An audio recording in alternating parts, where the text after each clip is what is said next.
வணக்கம். நம்ம ஆரம்பிக்கலாமா? அப்போ நம்ம இன்னைக்கு வந்து மெத்தட் ஓவர்லோடிங், ஆப்பரேட்டர் ஓவர்லோடிங் இது பார்க்க ஆரம்பிப்போமா? இப்போ நம்ம பார்க்க போறது ஆப்பரேட்டர் ஓவர்லோடிங். அப்போ ஓவர்லோடிங்னா என்னது? அப்படின்னா ஓவர்லோடிங்கிறது ஏற்கனவே நம்ம பார்த்தோம். எப்படி பார்த்தோம்னா, நான் இது உங்ககிட்ட காமிச்சிருந்தேன். ஆப்பரேட்டர் ஓவர்லோடிங் அப்படிங்கிறதுல இப்போ நீங்க 5 பிளஸ் 5 பிளஸ் 10ன்னு கொடுத்தீங்கன்னா என்ன ஆன்சர் வரும்? இதே இடத்துல நம்ம 5 பிளஸ் 10யே டபுள் கோட்ஸ்ல 5 பிளஸ் 10 அப்படின்னு கொடுத்தா என்ன ஆன்சர் வரும்? இதெல்லாம் நம்ம பேசியிருந்தோம். இதுதான் ஆப்பரேட்டர் ஓவர்லோடிங் அப்படிங்கிறத பேசியிருந்தோம். இந்த ஆப்பரேட்டர் ஓவர்லோடிங்கையே யூசர் டிஃபைன்டா எப்படி யூஸ் பண்ணலாம் அப்படிங்கிறத இப்போ பார்க்க போறோம். அப்போ யூசர் டிஃபைன்டுனா எப்படி? இப்போ நான் வந்து ஒரு பப்ளிஷருக்கு வந்து நான் ஒரு ஒரு எத்தனை பக்கம் வந்து அந்த புக்கு பிரிண்ட் பண்ண போறேன்னு நான் பார்க்குறேன்னு வைங்களேன். அப்போ அந்த மாதிரி நேரத்தில் என்ன பண்றது? நான் ஒரு கிளாஸ் கிரியேட் பண்றேன். கிளாஸ் புக் அப்படின்னு ஒரு கிளாஸ் கிரியேட் பண்ணிடுறேன். சரியா? எனக்கு வேணுங்கிறது இந்த புக்கோட பக்க நம்பர். எத்தனை பக்கம் இருக்கு அப்படிங்கிற அந்த எண்ணிக்கை. அப்ப நான் என்ன பண்ணிக்கலாம்? செல்ஃப் கமா பேஜஸ் அப்படின்னு வச்சுக்கலாம். இப்படி வச்சுட்டு self dot pages equals to pages அப்படின்னு இப்படி வச்சுக்கலாம். சரி. இப்போ நான் என்ன பண்ண போறேன்? இங்க பாருங்களேன். இப்போ நான் வந்து ஒரு புக்கு எடுத்துக்க போறேன். இப்போ திருக்குறள் அப்படின்னு ஒரு புக் எடுத்துக்கிறேன். இப்போ திருக்குறள் வந்து ஒரு 133 பக்கம் இருக்கு அப்படின்னு வச்சுக்கிறேன். அவ்வளவுதான். இப்போ நான் அடுத்து ஒரு புக் எடுத்துக்கிட போறேன். திருவாசகம் அப்படின்னு ஒரு புக் எடுத்துக்க போறேன். திருவாசகம் அப்படின்னா அந்த புக்கு ஒரு 200 பக்கம் இருக்கு. இப்படி வச்சுக்கிட்டு இப்போ என்கிட்ட ஒருத்தர் வந்து இந்த 2 புக்கும் சேர்ந்து மொத்தம் எத்தனை பக்கம் இருக்குன்னு கேட்குறாரு. அப்போ நல்லா பார்த்துக்கோங்க. இதை நான் அப்படியே படமா வரைஞ்சு சொல்லணும்னா, இப்போ நம்ம கிட்ட 2 ஆப்ஜெக்ட் இருக்கு. 2 புக் ஆப்ஜெக்ட் இருக்கு. 2 ஆப்ஜெக்ட்டுமே இங்க ஒரு புக் இருக்கு. இங்க ஒரு புக் இருக்கு. அந்த புக்ல மேல 133ன்னு எழுதியிருக்காங்க. இதுல 200ன்னு எழுதியிருக்காங்க. அவ்வளவுதான். இப்போ அந்த புக்கை எடுத்து கொடுங்கன்னா புக்கை எடுத்து கொடுத்துடலாம். இந்த புக்கில் எத்தனை பக்கம், இந்த புக்கில் எத்தனை பக்கம்னு பார்த்து சொல்லுங்க அப்படின்னு கேட்டா அதை எப்படி செய்யறது? அதை தான் டிஸ்கஸ் பண்ண போறோம். அப்போ அதை எப்படி செய்யறது? அதை செய்யறது தான் இப்போ நம்ம ஆப்ரேட்டர் ஓவர்லோடிங் எப்படிங்கிறத பாருங்க. இப்போ நம்ம பிளஸ் தானே பண்ணணும். பிளஸ்னா அடிஷன் தானே, கூட்டல் அடிஷன். அப்போ ஒன்றும் கிடையாது. Def underscore underscore add underscore underscore அவ்வளோதாங்க. இது ரெண்டையும் வச்சுக்கிட்டா போதும். வச்சுட்டு இப்போ நீங்க 2 புக்கு ஆட் பண்றீங்களா? செல்ஃப் கமா இன்னொரு ஏதாவது ஒரு பேர் அனதர் அப்படி ஒரு பேர் வச்சுக்கிறேன்னு வைங்களேன். Self comma another. இப்போ எனக்கு இந்த ஆட் பண்ணும்போது எந்த ஆட் பண்ணும்போது எனக்கு இந்த B1ஐயும் இந்த திருக்குறள் தானே புக் 1 அதையும் இந்த திருவாசகம் இது ரெண்டையும் ஆட் பண்ணும்போது இப்போ நான் இதை கொடுக்காம இந்த இடத்துல நல்லா பார்த்துக்கோங்க. இதை கொடுக்கல. இப்போ என்கிட்ட என்ன கேட்குறாங்க? எனக்கு திருக்குறள் எத்தனை பக்கம், திருவாசகம் எத்தனை பக்கம், இப்படி 2 புக்கு வச்சிருக்கோம். ஏதோ 2 புக்கு, இது ரெண்டும் எத்தனை பக்கம்னு கேட்குறாங்க. இப்போ நான் இதை பிரிண்ட் பண்ணி பார்க்க போறேன். அப்போ இதை பிரிண்ட் பண்ணி பார்த்தோம்னா இப்போ என்ன ஆன்சர் வருது? Python 3 1.py. சரி, என்னங்க சொல்லுது? சேவ் பண்ணலையா? Oh, CD desktop. Okay, Python 3 1.py. Type error unsupported operand types. என்னால பிளஸுக்கு முன்னாடியோ பின்னாடியோ இன்டீஜர் இருந்தா எனக்கு ஆட் பண்ண தெரியும். நீங்க இன்டீஜர் ஆப்ஜெக்ட் என்கிட்ட கொடுக்கல. நீங்க என்கிட்ட கொடுத்துருக்கிறது புக் ஆப்ஜெக்ட். இன்டீஜர் ஆப்ஜெக்டை தான் எனக்கு ஆட் பண்ண தெரியும். புக் ஆப்ஜெக்ட் எனக்கு ஆட் பண்ண தெரியாதே அப்படின்னு பைத்தான் சொல்லுது. அது சொல்றது சரிதானே? Unsupported operand types for plus book and book. அப்போ நான் என்ன பண்றேன்? சரி, அப்படியா உனக்கு இன்டீஜர் தான் அப்புறம் ஆட் பண்ண தெரியுமா? அப்போ நான் உனக்கு சொல்றேன் ஆடுனா என்ன பண்ணணும், புக்கு ஆடுன்னு கொடுத்தா என்ன பண்ணணும் அப்படிங்கிறத நான் உனக்கு சொல்றேன். இப்போ 2 புக்கு எடுத்துக்கலாம். செல்ஃப் கமா அனதர் புக் அப்படின்னு 2 எடுத்துக்கிட்டோம். எனக்கு இந்த செல்ஃபோட பேஜஸையும் கரெக்டா பிளஸ் இந்த அனதரோட பேஜஸையும் சேர்த்து எனக்கு ரிட்டர்ன் பண்ணிடு. அப்போ இது எங்க ரிட்டர்ன் ஆகும்? எங்க இந்த பிளஸ் கால் ஆயிருக்கோ அங்க ரிட்டர்ன் ஆகும். இது புரியுதா? அப்போ நான் இதை இப்போ சேவ் பண்ணிட்டு இதை ரன் பண்ணி பார்க்குறேன். அப்படின்னா 100 ஒரு 133 ஒரு 200 333 ஆன்சர் வந்துருச்சா? இது புரியுதா? இதுதான் ஆபரேட்டர் ஓவர்லோடிங். அப்போ பிளஸுக்கு மட்டும்தான் நாங்கள் இது மல்டிப்ளைனா உண்டா, சப்ட்ராக்ஷன் கழித்தலுக்கு உண்டா, பெருக்கலுக்கு உண்டா, வகுத்தலுக்கு உண்டா, எல்லாத்துக்குமே உண்டு ஆப்ரேட்டர் ஓவர்லோடிங். அப்போ இதை ட்ரை பண்ணி பார்க்குறீங்களா? இந்த ஆடுங்கிறதுக்கு முன்னாடி டபுள் அண்டர்ஸ்கேர் கொடுத்துருக்கோம்ல, அதுக்கு ஆடுக்கு பின்னாடி அதுக்கு என்ன அர்த்தம்? ஓ மியூட்ல இருந்திருக்கேன். ஓ இந்த ஆடுக்கு முன்னாடி பின்னாடி இந்த டபுள் அண்டர்ஸ்கோர், சிங்கிள் அண்டர்ஸ்கோர்லாம் கொடுத்துருக்கிறது வந்து என்கேப்சுலேஷன் டிஸ்கஸ் பண்ணும்போது உங்களுக்கு சொல்கிறேன். இப்போ அடுத்த டாபிக் நம்ம பார்க்க போகிறது அதான், அப்போ சொல்கிறேன். சரி, இதே தான். இப்போ நம்ம நீங்கள் என்னென்னலாம் யூஸ் பண்ணுறீங்களோ அது எல்லாத்துக்கும் இப்போ நம்ம வந்து ஆட் மட்டும் கொடுத்துருக்கோமா, ஆட் மாதிரி சப்ட்ராக்ஷன் ஒன்று உண்டு, மல்டிப்ளிகேஷன் ஒன்று உண்டு, டிவிஷன் ஒன்று உண்டு. நல்லா பார்த்துக்கோங்க, இந்த செல்ஃபுக்கு அப்புறமா என்ன பேர் வேணாலும் கொடுத்துக்கலாம். அதனால தான் ஒன்றில் அனதர்னு கொடுத்துருக்கேன், ஒன்றில் அதர்னு கொடுத்துருக்கேன். இப்படி நீங்கள் என்ன பேர் வேணாலும் கொடுத்துக்கலாம். இதை நோட் பண்ணி வச்சுக்கோங்க, சரியா? ஃப்ளோர் டிவிஷன், அந்த ஃபங்க்ஷனுக்கு வந்து ஃப்ளோர் டிவ் அப்படின்னு கொடுத்துருப்பாங்க. வேறு என்னென்ன மாடுலஸ் இருக்கா, மாடுலஸ்க்கு மாடுன்னே கொடுத்துருப்பாங்க. பவர் கண்டுபிடிப்போம்ல, டபுள் ஸ்டார் கொடுத்து அதுக்கு பிஓடபிள்யூன்னே கொடுத்துருப்பாங்க. பிஓடபிள்யூ பவர்னே கொடுத்துருப்பாங்க. ப்ளஸ் ஈக்குவல்ஸ் டு வந்து இன்க்ரிமெண்ட் தானே, கரெக்டா? I add. Same minus equals to அப்படின்னா ஐ சப் அப்படின்னு கொடுத்துருப்பாங்க. இப்படி ஒவ்வொன்றுத்துக்கும் நீங்கள் மாற்றிக்கலாம். மல்டிப்ளிகேஷன் ஈக்குவல்ஸ் டு அப்படின்னா I mult, division equals to I division, floor division equals to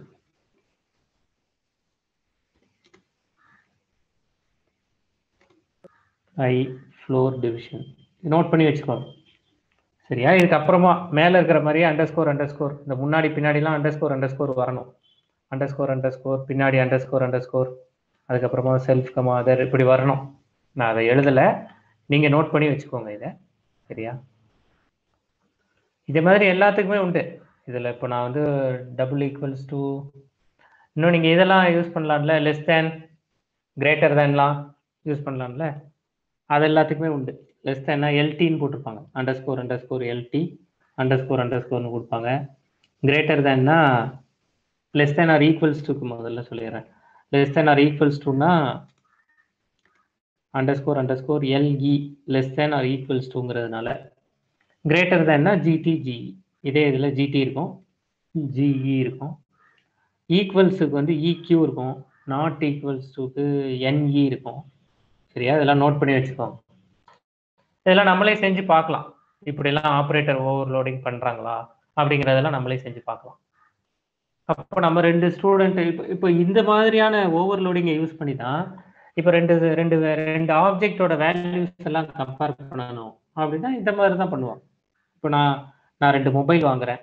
இப்போ நான் ஒரு கிளாஸ் கிரியேட், நோட் பண்ணிக்கிட்டீங்களா? உங்களுக்கு அனுப்பிச்சு வைக்கிறேன். இப்போ இதுலேயே ஒரு சின்ன ப்ரோக்ராம், நான் 2 மொபைல் வாங்குறேன், கிளாஸ் மொபைல்ஸ் அப்படின்னு நான் ஒரு கிளாஸ் கிரியேட் பண்ணுறேன். இந்த மொபைல் கிளாஸில் 2 மொபைல் ஆப்ஜெக்ட் கிரியேட் பண்ணுவோமா? 2 மொபைல் ஆப்ஜெக்ட். இப்போ நான் மொபைல் 1 அப்படின்னு ஒரு மொபைல் கிரியேட் பண்ணுறேன், மொபைல்ஸ் அப்படின்னு. மொபைல் 1க்கு நான் ஏதோ ஒரு பேர் வச்சுக்கிறேன், விவோ அப்படின்னு பேர் வச்சுக்கிறேன். இது வந்து 10,000 ரூபாய்க்கு வாங்கியிருக்கேன்.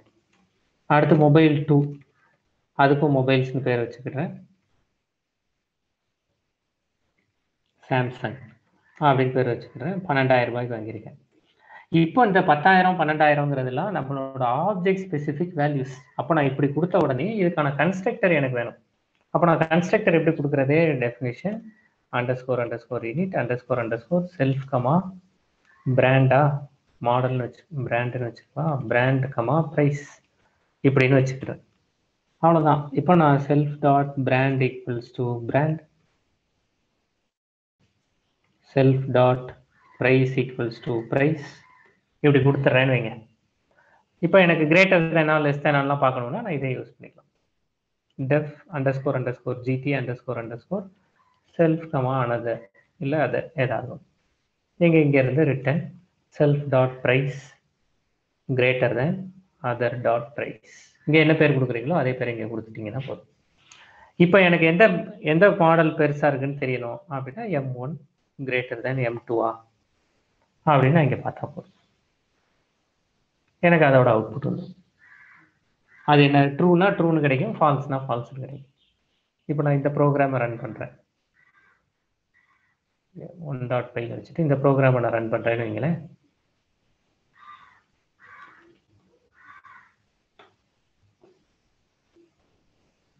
ஃபால்ஸ். ஏன்னா முதல் மாடலோட ரெண்டாவது மாடல் விலை அதிகம், கிரேட்டர் தேன் இல்லை. நான் லெஸ் தேன் எழுதுனா லெஸ் தேன் எழுதிக்கலாம். இதே மாதிரி இந்த இடத்துல நான் லெஸ் தேன் கொடுத்துக்கலாம். இப்போ நான் இந்த இடத்துல லெஸ் தேன் கொடுத்தா என்ன ஆகுதுன்னு பார்ப்போமே. இப்படி இங்கேயே லெஸ் தேன் கொடுத்தேன்,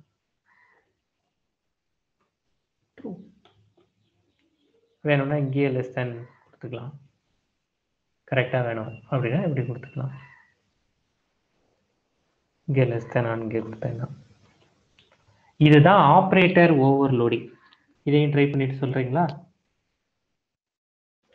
இப்போ இதை முடிச்சவங்களுக்கு இன்னொரு ஒரு சின்ன விஷயம் இதில் நம்ம பண்ணலாம். என்ன பண்ணலாங்கிறது சொல்கிறேன் பாருங்க. இதில் 2 கிளாஸோட ஆப்ஜெக்டை கொண்டு வரலாமா, அப்படி பண்ண முடியுமா அப்படிங்கிறத பார்க்கலாம். இப்போ எப்படி சொல்கிறேன்னா, இப்போ நான் ஒரு எம்ப்ளாயி கிளாஸ் ஒன்று வச்சுக்கிறேன். முதல்ல மற்றவங்களாம் முடிச்சிட்டிங்களா சொல்லுங்கள், அடுத்து இந்த எம்ப்ளாயி கிளாஸ் கிரியேட் பண்ணிட்டு பார்க்கலாம். இதில் எதுவும் புரியலைனாலும் கேளுங்க, முடிச்சவங்க சொல்லுங்க, அதை வச்சுட்டு நம்ம அடுத்து போகலாம். என்ன எரருங்க வருது? Line number 14 print m1 m2 less than not supported between instances of mobiles and mobiles. Error வருதா? எனக்கு ஒன்றும் வரலையே, நானும் அதை தான் பண்ணியிருக்கேன்.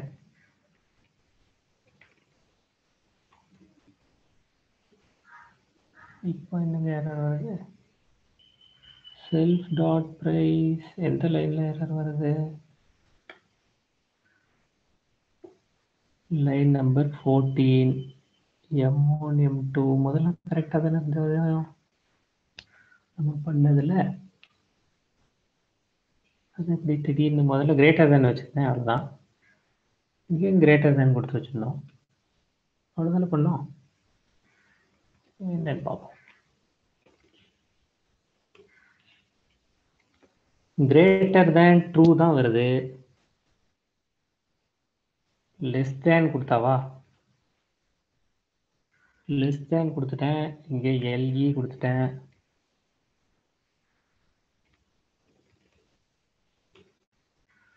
less than not supported between instances of mobiles and mobiles. இப்படி வரக்கூடாது. அது less than or equal to கொடுத்துருக்கீங்க நினைக்கிறேன் நம்பர் 6ல வந்து. ஓ ரைட். இந்த less than LT கொடுக்கறதுக்கு கரெக்ட் LE கொடுத்துட்டேன். அதை மாற்றிக்கோங்க, எரர் வர்றவங்க அதை மாற்றிக்கோங்க. நல்ல கேட்ச். அப்படி எரர் வந்தவங்க அதை மாற்றிக்கோங்க. நான் இங்கே LE கொடுக்கறதுக்கு LT கொடுத்துட்டேன். நீங்கள் லெஸ் தேன் கொடுத்தோம்ல, லெஸ் தேனுக்கு LT தானே, அதனால LTக்கு என்னால் பண்ண முடியலன்னு அது சொல்லுங்க. அப்படி LTன்னே வச்சிருந்தீங்க, LE வச்சிருந்தீங்கன்னா less than or equals to கொடுத்து பாருங்க. இப்போ பாருங்க, இதுலேயே இன்னொன்று பண்ண போகிறேன். என்ன பண்ண போகிறேன் தெரியுமா? அண்டர்ஸ்கோர் இதை முடிச்சவங்க underscore add underscore self comma other அப்படின்னு கொடுத்துட்டேன். சரியா? இப்போ என்ன பண்ண போகிறேன்னா ரிட்டர்ன். சரி, அது பின்னாடி எழுதிக்கலாம். இந்த ஆடை எதுக்கு யூஸ் பண்ண போகிறேன் அப்படிங்கிறத சொல்கிறேன். இப்போ ஆடை எதுக்கு திரும்ப யூஸ் பண்ண போகிறேன்? நான் வந்து இந்த மொபைலுக்கு நான் சும்மா இந்த மொபைல் இங்கே பக்கத்தில் ஏதோ பூர்விகா, சுப்ரீம் மொபைல்ஸ், இந்த மாதிரி நிறைய இது இருக்குல்ல, மொபைல்ஸ் விற்கிற கடை இருக்குல்ல, இவங்க வந்து இந்த மொபைலுக்கு ஒரு 1000 ரூபாய் தள்ளுபடி கொடுக்குறாங்கன்னு வச்சுக்கலாம். இவர் ஒரு 1000 ரூபாய் கொடுக்குறாரு அப்படின்னு வச்சுக்கலாம். அப்போ பிராண்ட் ப்ரைஸ் கமா ஆஃபர், கரெக்டா? அப்போ செல்ஃப் கமா ஆஃபர் அப்படின்னு வச்சுக்கிடட்டுமா? ஆஃபர் வச்சுக்கலாமா? சரி, ஆஃபர் ஒன்று இவர் கொடுக்குறாரு அப்படின்னு வச்சுக்கிட்டேன். இது இருக்கட்டும், இந்த ஆட் இருக்கட்டும், பின்னாடி இதுக்கு என்னங்கிறத ஃபில் பண்ணிக்கலாம். இப்போதைக்கு இதை பாஸ் கொடுத்து வச்சுக்கிறேன். இப்போ என்ன பண்ணுறாங்கன்னா, இது வந்து இந்த மொபைல் கடை கொடுக்குற ஆஃபர். சில சமயத்தில் நீங்கள் போனீங்கன்னா இந்த கிரெடிட் கார்டு யூஸ் பண்ணீங்கன்னா ஆஃபர், அந்த கிரெடிட் கார்டு யூஸ் பண்ணீங்கன்னா ஆஃபர், இப்படி கொடுப்பாங்கல்ல, கரெக்டா? அப்போ அதை நான் என்ன பண்ணுறது? அப்போ வந்து எனக்கு இப்போ வந்து கிரெடிட் கார்டு அப்படின்னு நான் ஒரு கிளாஸ் வச்சுக்கிறேன். இந்த கிரெடிட் கார்டு கிளாஸில் ஆஃபர் கொடுக்க போகிறோம். என்னென்னலாம் கொடுக்க போகிறோம், நீங்கள் என்ன மாடல் என்ன பிராண்ட் வாங்குறீங்களோ அதுக்கேற்ற மாதிரி offer. _ Init self comma brand comma offer, இவங்க ஒரு ஆஃபர் கொடுக்குறாங்க. சரியா, இது வந்து சிசி ஆஃபர்னு வச்சுக்கலாமா, சிசி ஆஃபர் அப்படின்னு வச்சுக்கிறேன். சரியா, இப்போ self dot brand equals to brand self dot CC offer equals to CC offer, credit கார்டுக்கான ஆஃபர். சரியா, இது வந்து கிரெடிட் கார்டுக்கு. இப்போ நான் ஒரு மொபைல் கிரியேட் பண்ணிட்டேன், அவங்க ஒரு 1000 ரூபாய், இங்கே ஒரு 1000 ரூபாய் ஆஃபர் இருக்கு. கிரெடிட் கார்டு யூஸ் பண்ணால் ஒரு ஆஃபர். அப்போ சிசி அப்படின்னு ஒன்று கிரியேட் பண்ணுறேன். சரியா, இப்போ சிசி ஆஃபர் என்ன சொல்றது, கிரெடிட் கார்டுக்கு. கிரெடிட் கார்டு நீங்கள் கிரெடிட் கார்டு யூஸ் பண்ணி விவோ வாங்குனீங்கன்னா நாங்கள் ஒரு 500 ரூபா தரோம், இந்த மாதிரிலாம் பண்ணுறாங்கல்ல. அப்போ பிராண்ட் விவோ ஆயிரும், இது போயிடும். இப்போ எனக்கு ரெண்டும் சேர்ந்து ஆஃபர் எவ்வளவு, இப்போ நான் கிரெடிட் கார்டு யூஸ் பண்ணி விவோ ஃபோன் வாங்கினா ஆஃபர் எவ்வளவு. அப்போ நான் என்ன சொல்லலாம், பிரிண்ட் எனக்கு என்ன வேணும், M1 + சிசி. M1 நான் விவோ மொபைல் வாங்குறேன் 10,000 ரூபாய்க்கு, எனக்கு ரெண்டும் சேர்ந்து எவ்வளோ வேணும் அப்படிங்கிறத நான் இப்போ சொல்ல முடியாதா? கரெக்டா? அப்போ இந்த இடத்துல நான் என்ன எழுத போறேங்கிறத சொல்றேன். அப்போ இந்த M1 + சிசி எங்க போகும், M1 + சிசி இந்த ஆடுக்கு போகும். இந்த ஆடுக்கு போய் M1ங்கிறது நீங்க ஃபர்ஸ்ட் கொடுக்குற ஆப்ஜெக்ட். ஃபர்ஸ்ட் கொடுக்குற ஆப்ஜெக்ட் எது, அது மொபைலோட ஆப்ஜெக்ட், மொபைல் கடையோட ஆப்ஜெக்ட். ரெண்டாவது நீங்க கொடுக்குறது கிரெடிட் கார்டு. இப்போ நான் இந்த பாஸை எடுத்து விட்டுட்டு இந்த இடத்துல M1 டாட் மேல இருந்து ஆக்சஸ் பண்ணிக்கலாமா, M1 dot offer plus M1 dot offer, அதாவது செல்ஃப் டாட் ஆஃபர். கரெக்டா, self dot offer plus other dot CC offer. இதை எனக்கு ரிட்டர்ன் பண்ணுங்க. இப்படி கொடுக்கலாமா? இது யாருக்கும் புரியலைன்னா சொல்லுங்க, புரிஞ்சிருச்சுன்னா இதை ட்ரை பண்ணி பாருங்க, புரியலன்னா சொல்லுங்க.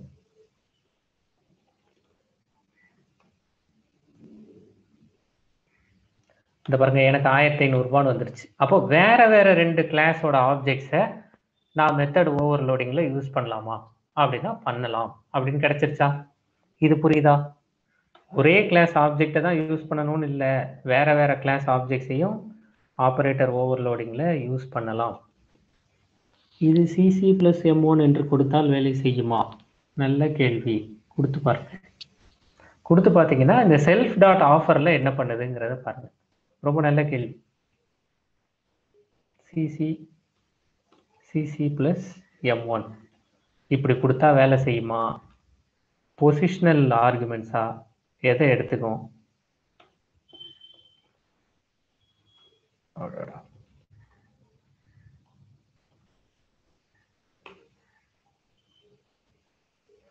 unsupported operand அப்படின்னு வந்துருச்சா? செலின் என்ன கேட்குறாரு, நீங்கள் M1 + சிசின்னு கொடுத்ததை மாற்றி சிசி + M1ன்னு இதில் கொடுத்தா என்ன ஆகும்? ஆமாம், இந்த சிசி தான் செல்ஃபாக போகும். செல்ஃபு கிட்ட ஆஃபர்னு ஒன்று இல்லவே இல்லை, ஒன்று. இன்னொன்று, இந்த சிசி போய் எந்த ஆடை கால் பண்ணும்? கிரெடிட் கார்டில் நீங்கள் ஆடுன்னு ஃபங்க்ஷன் வச்சுருக்கீங்களா? ஆடுன்னு ஃபங்க்ஷன் இல்லை, அதனால தான் இந்த எரர் காமிக்குது. அப்போ கிரெடிட் கார்டில் இருந்த ஆடு இல்லாதனால இந்த ப்ளஸ்ஸை என்னால் ஒன்றும் பண்ண முடியாது அப்படின்னு காமிக்குது. நல்ல கேள்வி. கொஞ்சம் ரிப்பீட் பண்ண முடியுமா? முடியும். இப்போ ஆடுங்கிறத நம்ம கொடுத்துருக்கோமா இங்கே M1 + இப்போ M1 + சிசி. M1ங்கிறது ஒரு ஆப்ஜெக்ட், அது மொபைலில் இருக்கிற மொபைல்ஸுங்கிற கிளாஸில் இருக்கிற ஒரு ஆப்ஜெக்ட். கிரெடிட் கார்டுங்கிறது வேற ஒரு ஆப்ஜெக்ட். இந்த 2 ஆப்ஜெக்டையும் ஆட் பண்ணால் என்ன நடக்கும்? ஏன்னா 5 + 10னா 15ன்னு கொடுத்துடலாம். இதோட இதையும் ஆட் பண்ணால் என்ன நடக்கணும்னு கேட்டால் தெரியாது. அப்போ நான் எதை மனசுக்குள்ள வச்சுட்டு கேட்குறேன், நான் மொபைல்லையும் கிரெடிட் கார்டையும் அப்படின்னு நான் கேட்கறது, மொபைலோட ஆஃபரும் நீங்கள் மொபைலுக்குன்னு கொடுக்குற ஆஃபரும் கிரெடிட் கார்டுக்குன்னு கொடுக்குற ஆஃபரையும் சேர்த்தா எவ்வளவு அப்படிங்கிறத மனசுக்குள்ள வச்சுட்டு நான் M1 மொபைல்லையும் கிரெடிட் கார்டையும் சேர்த்தா எவ்வளவு அப்படின்னு கேட்குறேன். அது எப்படி மொபைலையும் கிரெடிட் கார்டையும் சேர்க்க முடியும்? சேர்க்க முடியாது. அப்போ நான் போய் இல்லை, நான் ஆடுங்கிறதுக்கு நான் டெஃபினிஷன் கொடுக்குறேன், நீங்கள் ப்ளஸ்ன்னா இதை எடுத்துக்கோங்க. இது புரிஞ்சிருச்சா? சார், இது வந்து ஆபரேட்டர் ஓவர்லோடிங் ஒரு சினாரியோ தானே? ஆமா. ஆப்பரேட்டர் ஓவர்லோடிங்ல வேற வேற கிளாஸ் ஆப்ஜெக்ட்ஸையும் நீங்க யூஸ் பண்ணலாம் அப்படின்னு காமிக்கும். ஆமா. இதுக்கு அப்புறம் தான் இது வரைக்கும் புரிஞ்சிருச்சு அப்படின்னா வேற யாருக்கும் கேள்வி எதுவும் இல்லைல்ல? அப்படி எதுவும் இருந்தா சொல்லுங்க. அப்படி இல்லைன்னா அடுத்தது போறேன். அப்போ இதுக்கு அப்புறம் தான் நம்ம பார்க்கறது வந்து மெத்தட் ஓவர்லோடிங். இப்போ மெத்தட் ஓவர்லோடிங்னா பொதுவா மெத்தட் ஓவர்லோடிங்னா என்ன சொல்லுவாங்க அப்படின்னா C++ல ஜாவால எல்லா ப்ரோக்ராமிங் லாங்குவேஜஸ்லயுமே என்ன சொல்லுவாங்கன்னா same method name with different number of arguments or with different type of arguments. இதுதான் வந்து மெத்தட் ஓவர்லோடிங்கான டெஃபினிஷன். ஆனா என்ன இதுல பைத்தான்ல வந்து என்ன ஸ்பெசிஃபிக்கா நம்ம பார்க்கணும் அப்படின்னா, இப்போ நான் சொல்ற இந்த வார்த்தையெல்லாம் உங்களுக்கு தெரியும்னு நினைச்சிட்டு நான் சொல்றேன். சேம் மெத்தட் நேம் அப்படின்னு சொல்றது இப்போ நான் டெஃப் அண்டர்ஸ்கோர் டிஸ்பிளே அப்படின்னு ஒன்று டிஸ்பிளே எதுக்கு கால்குலேட் அப்படின்னு ஒரு மெத்தட் வச்சுக்கிட்டேன்னு வைங்களேன். இந்த இடத்துல நீங்க ஒருத்தர் தமிழ் மார்க்கும் இங்கிலீஷ் மார்க்கும் மட்டும் கொடுக்குறாரு. இந்த தமிழ் மார்க்கையும் இங்கிலீஷ் மார்க்கையும் மட்டும் ஒருத்தர் கொடுக்குறாரு. இன்னொருத்தர் டெஃபினிஷன் கால்குலேட் அப்படிங்கிறதுக்கு Tamil mark English mark max mark 3 கொடுக்குறாரு. இப்படி 3 மார்க் கொடுக்குறாரு. அப்போ இதுக்கான டெஃபினிஷன் வேற, இதுக்கான டெஃபினிஷன் வேற. இங்க நம்பர் ஆஃப் ஆர்குமெண்ட்ஸ் 2, தமிழும் இங்கிலீஷும் மட்டும். இங்க நம்பர் ஆஃப் ஆர்குமெண்ட்ஸ் 3. அப்போ சேம் மெத்தட் நேம் கால்குலேட் தான், same method name with different number of arguments. இதுதான் மெத்தட் ஓவர்லோடிங் அப்படிங்கிறது மற்ற லாங்குவேஜஸ்ல.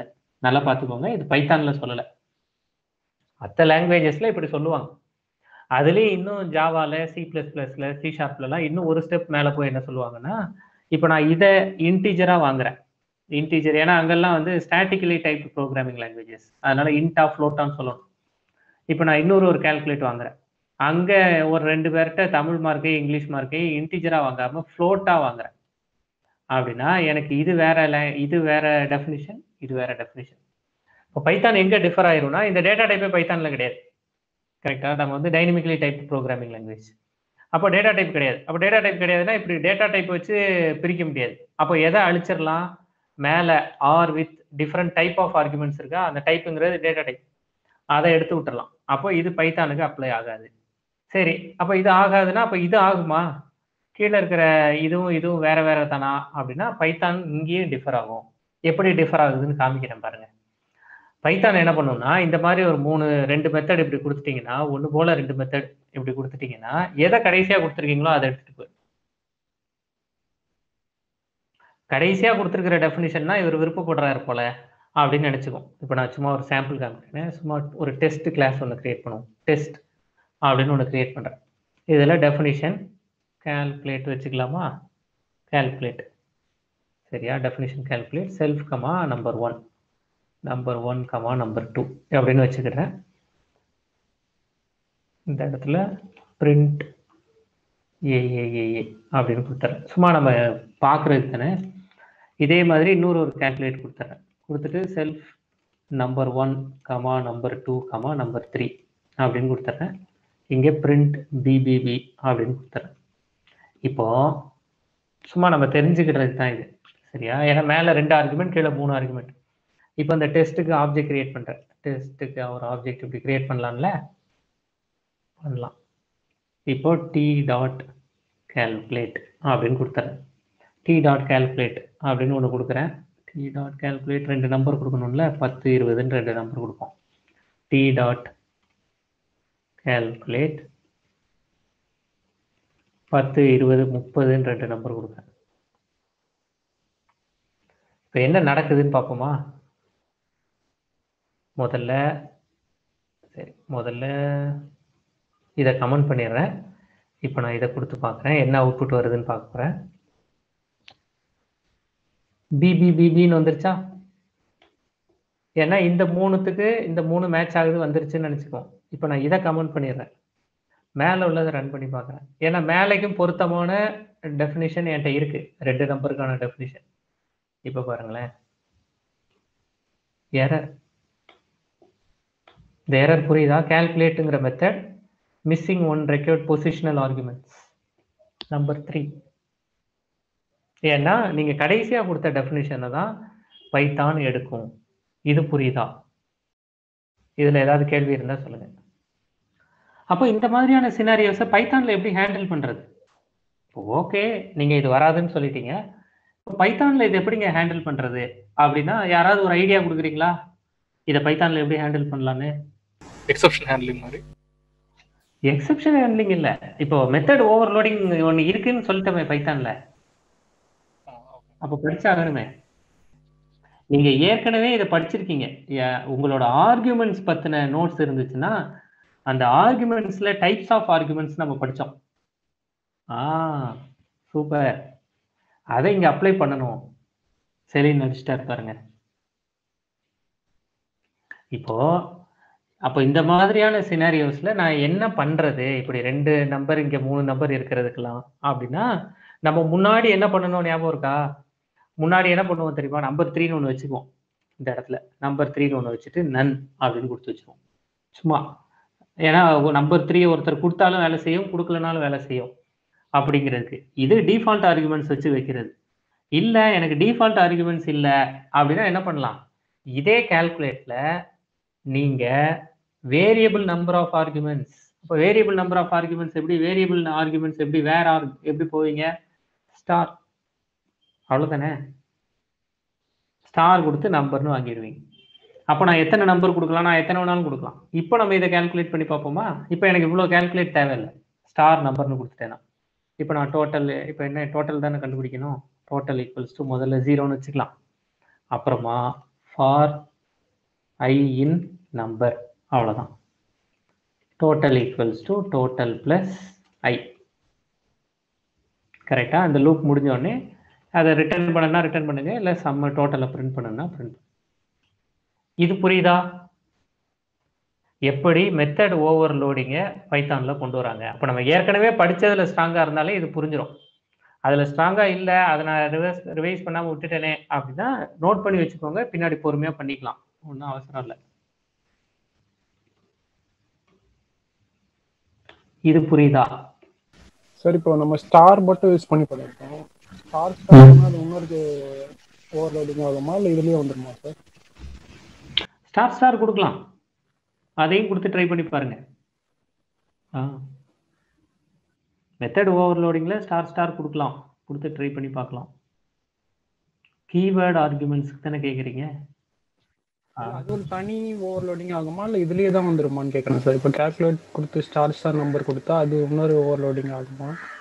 அது தனி தான், இதுல வராது. ஏன் வராது? ஏன்னா அது டிக்ஷனரி லிஸ்ட்னு நினைக்கிறேன். டிக்ஷனரி, அதனால இதுல வராது. Okay, thank you. நல்லா யோசிச்சு. மெத்தட் ஓவர்லோடிங்க்கு ஸ்டார் ட்ரை பண்ண மாட்டாங்க. மெத்தட் ஓவர்லோடிங்க்கு ஸ்ட்ரெயிட்டா மெஜாரிட்டி மெத்தட் ஓவர்லோடிங்ல போகும்போது வேராக்ஸ் தான் யூஸ் பண்ணுவாங்க. ஏன்னா நமக்கு டபுள் ஸ்டார் யூஸ் பண்ண, இன்னும் டபுள் ஸ்டார் சினாரியோஸ் பார்ப்போம், அதுலயே அதை எக்ஸ்பிளைன் பண்றேன். சரியா? அப்போ மெத்தட் ஓவர்லோடிங்கை பண்ணணும்னா எனக்கு என்ன தெரிஞ்சிருக்கணும்?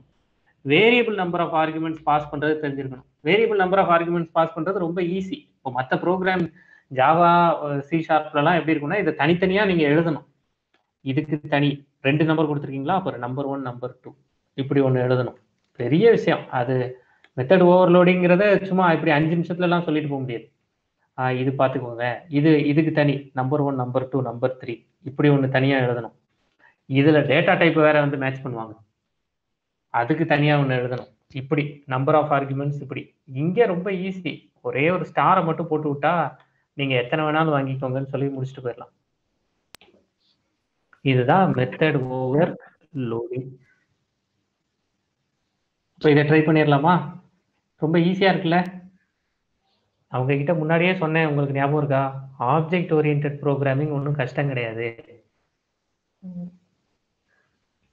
ப்ரோக்ராமிங்க்கு நீங்க உட்காந்து கொடுக்குற டைம் தான் அதிகமாக தேவைப்படுமே தவிர ஆப்ஜெக்ட் ஓரியன்டட் ப்ரோக்ராமிங் ஈஸி தாங்க பண்ணுவாங்க.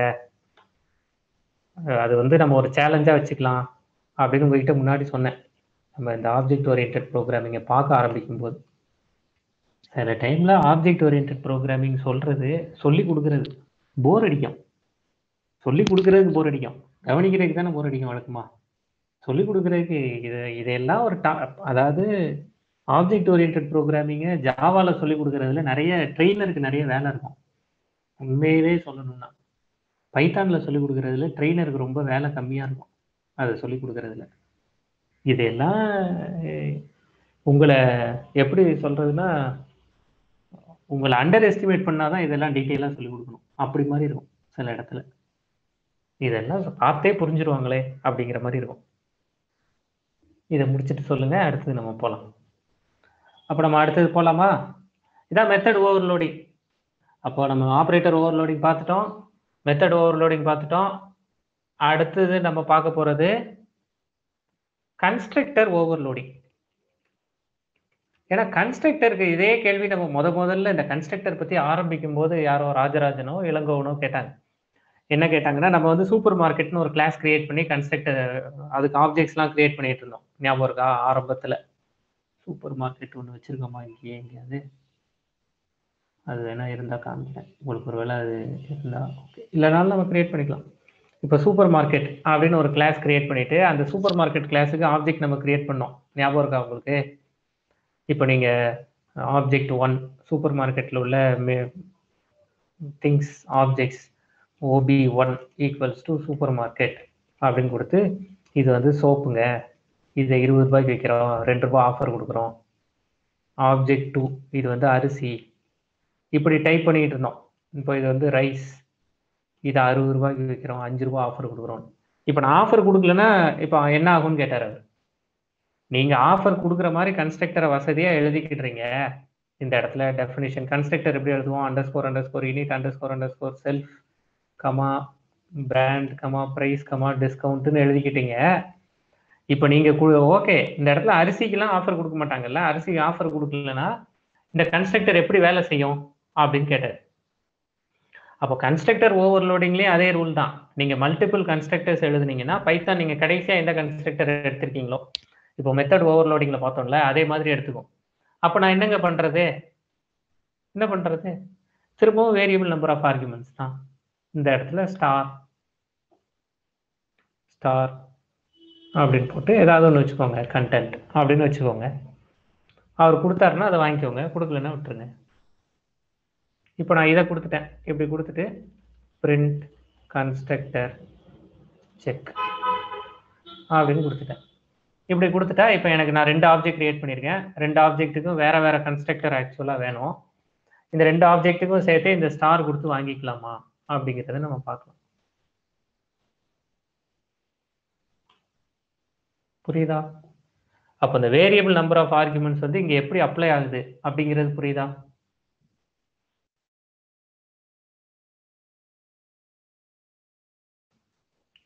இவ்வளவுதான் ஓவர்லோடிங் பாலிமார்பிசம்ல. கன்ஸ்ட்ரக்டர் ஆப்ரேட்டர் ஓவர்லோடிங் பார்த்துட்டோம், மெத்தட் ஓவர்லோடிங் பார்த்துட்டோம், இப்போ கன்ஸ்ட்ரக்டர் ஓவர்லோடிங் பார்த்துட்டோம். இது புரியுதா?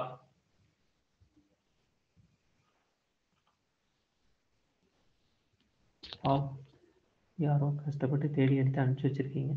தேங்க்யூ ஐஸ்வர்யா. இதான் நம்ம முன்னாடி பார்த்த கிளாஸ், இப்படி கொடுத்தது தான். கரெக்டா? இது புரியுதா? அப்போ இந்த இடத்துல நான் ஒருவேளை ஆஃபர் கொடுக்கலன்னா என்னங்க பண்ணுறது? அதுக்கு தாங்க வேற வேரியபிள் ஆர்குமெண்ட்ஸ் நம்ம படிக்கிறோம் அப்படிங்கிறது புரியுதா? இதில் யாருக்கும் கேள்வி இருந்தால் சொல்லுங்க. அப்போ நமக்கு இப்போ என்னென்னலாம் தெரியும்? இன்ஹெரிட்டன்ஸ் தெரியுமா? கிளாஸ், ஆப்ஜெக்ட், இன்ஹெரிட்டன்ஸ், பாலிமார்பிசம் தெரியுமா? அப்ஸ்ட்ராக்ஷன், என்கேப்சுலேஷனையும் முடிச்சிருவோமா இன்னைக்கு? அடுத்த டாபிக் போகலாமா? அவ்வளோதாங்க. இதுதான் கன்ஸ்ட்ரக்டர் ஓவர்லோடிங். அப்போ நம்ம அடுத்து டிஸ்கஸ் பண்ண வேண்டியது ஓவர் ரைடிங்னா என்னது. அப்போ ஓவர் ரைடிங் தெரியணும் அப்படின்னா எனக்கு என்ன தெரியணும்? ஓவர் ரைடிங் அப்படிங்கிறது எப்படின்னா, பேரண்டோட நேச்சரை சைல்டு மாத்துறது, அதான் ஓவர் ரைடிங். எப்படி? பேரண்ட்டு ஒரு முடிவு எடுத்து வச்சிருப்பார், அவர் ஒரு முடிவு எடுத்து வச்சிருப்பார், நம்ம பையனை இன்ஜினியரிங் படிக்க வைக்கணும், டாக்டருக்கு படிக்க வைக்கணும்னு அவர் ஒரு முடிவு எடுத்து வச்சிருப்பார். சைல்டு இல்லை, நான் அது படிக்கலை, நான் ஃபிசிக்ஸ் படிக்கிறேன், கெமிஸ்ட்ரி படிக்கிறேன், எனக்கு இதில் எனக்கு வந்து இந்த மாதிரியான விஷயத்துலலாம் எனக்கு ஆர்வம் இருக்குது, எம்எஸ்டபிள்யூ படிக்கிறேன், இந்த மாதிரி ஏதாவது ஒன்று வந்து சைல்டு படிக்கிறது. அப்போ இவரும் ஸ்டடிங்கிற ஒரு மெட்டீரியல், ஒரு மெத்தட் வச்சுருப்பாரு, இவரும் ஸ்டடிங்கிறத வச்சுருப்பாரு. கடைசியாக ஜெயிக்க போகிறது யார்? சைல்டு. ஏன்னா நான் இதை தான் படிக்க போகிறேன். இந்த மாதிரி எக்கச்சக்க விஷயம், ஒரு வண்டி வாங்குறது, மொபைல் வாங்குறது, ட்ரெஸ் வாங்குறது, 2 பேருமே ஒரே வேலையை செய்வாங்க. இவங்க 2 பேருமே, பேரண்ட்டும் சைல்டு 2 பேருமே ஒரே வேலையை செய்வாங்க. அப்படி ஒரே வேலையை செய்கிறதுல பேரண்ட்டோட அந்த மெத்தடுக்கான டெஃபினிஷன் வேண்டான்னு சொல்லிட்டு சைல்டு தனக்கான ஓன் டெஃபினிஷனை கிரியேட் பண்ணுறது தான் மெத்தட் ஓவர் ரைடிங். அப்போ மெத்தட் ஓவர் ரைடிங் தெரியணும்னாலே எனக்கு என்ன தெரியணும்? இன்ஹெரிட்டன்ஸ்னா என்னன்னு தெரியணும். ஏன்னா மெத்தட் ஓவர் ரைடிங்கிறதே பேரண்ட்டுக்கும் சைல்டுக்கும் இடையில இருக்கிற அந்த உரிமை. அப்போ எனக்கு இன்ஹெரிட்டன்ஸ் தெரிஞ்சாதான் நான் மெத்தட் ஓவர் ரைடிங்கே வர முடியும். கரெக்டா? அப்போ நான் நல்லா பார்த்துக்கோங்க, ஆப்ஜெக்ட் ஓரியன்டட் ப்ரோக்ராமிங் ஈஸி, ஆனால் ஒன்னோட ஒன்று கனெக்ட் ஆகிட்டே வருது. ஏன்னா நம்ம டைப்ஸ் ஆஃப் ஆர்குமெண்ட்ஸ் படித்தோம், அதை எடுத்து கொண்டு வந்து மெத்தட் ஓவர்லோடிங்கில் அப்ளை பண்ணிட்டோம். இப்போ இன்ஹெரிட்டன்ஸ் படித்தோம், அதை கொண்டு வந்து பாலிமார்பிசம்ல அப்ளை பண்ணுறோம். கரெக்டா? அதனால ஆப்ஜெக்ட் ஓரியன்டட் ப்ரோக்ராமிங் கான்செப்ட்ஸை தனித்தனியாக படிக்கக்கூடாது, எல்லாம் ஒன்னோட ஒன்று கலந்து வரும் அப்படிங்கிறத ஞாபகம் வச்சுக்கோங்க. அப்போ எந்தெந்த மெத்தடெல்லாம் சைல்டோடது வேண்டாம்னு நினைக்கிறோமோ, அந்த பேரண்டோடது வேண்டாம்னு நினைக்கிறோமோ, அந்த நேரத்தில் சைல்டு தன்னோட ஓன் டெஃபினிஷன்ஸ்க்கு போகிறது தான் மெத்தட் ஓவர் ரைடிங். இப்போ நான் உங்ககிட்ட என்ன சொன்னேன், ஒரு கிளாஸ் கிரியேட் பண்ண போகிறேன். பேரண்ட் ஒரு அப்பா அம்மா இருக்காங்க, அவங்க என்ன பண்ணுறாங்க, தன்னோட பையனுக்கு ஸ்டடி அப்படிங்கிறதுக்கு அவங்க ஒரு டிசிஷன் எடுத்து வச்சுருக்காங்க. அவங்க வந்து என் பையனை வந்து இன்ஜினியரிங் ஆர் மெடிக்கல் அப்படின்னு முடிவு பண்ணி வச்சுருக்காங்க. இது அப்பா அம்மாவோட முடிவு. அப்படி ஒரு டெஃபினிஷன் வச்சுருக்காங்க. இப்போ கிளாஸ் சைல்டு வந்து என்ன பண்ணுது, பேரண்டோட இந்த நேச்சரை ஆக்சஸ் பண்ணலாமான்னு ட்ரை பண்ணுது. அப்போது சைல்டுக்கு அந்த ரைட்ஸ் உண்டு. கரெக்டா? இப்போ நான் வந்து இந்த இடத்துல சைல்டு வந்து பிளே அப்படின்னு ஒன்று கொடுத்துக்கிறேன். சைல்டால் இப்போ பிரிண்ட் பிளேயிங் ஏதாவது ஒன்று வச்சுக்கலாம், கபடி அப்படின்னு வச்சுக்கிறேன். சரியா? இப்போ சைல்டு ஆப்ஜெக்ட் கிரியேட் பண்ணுறேன், சைல்டு ஆப்ஜெக்ட் சீனு கிரியேட் பண்ணுறேன். இப்போ சி டாட் ஸ்டடின்னு கால் பண்ண முடியும், ஏன்னா an object of one class behaving as an object of another class அப்படிங்கிறது தான் இன்ஹெரிட்டன்ஸ். இப்போ எனக்கு இந்த ஸ்டடி வேண்டாம், நான் என்னோட ஓன் ஸ்டடியை வச்சுக்கலாமா? வச்சுக்கலாம். எப்படிங்க வைக்கிறது? அப்படியே எழுதுங்க, அவ்வளோதான். உங்களோட ஓன் டெஃபினிஷன் கொடுங்க. நான் வந்து இது படிக்கலை, நான் வந்து ஹியூமனிட்டிஸ் வேற ஏதாவது ஒன்று நான் படிக்க போகிறேன், இல்லை சயின்ஸ் படிக்க போகிறேன் அப்படின்னு குழந்தை முடிவு பண்ணக்கூடாதா? அவ்வளோதாங்க. இதுதான் மெத்தட் ஓவர் ரைடிங். இது புரியுதா? Method over riding.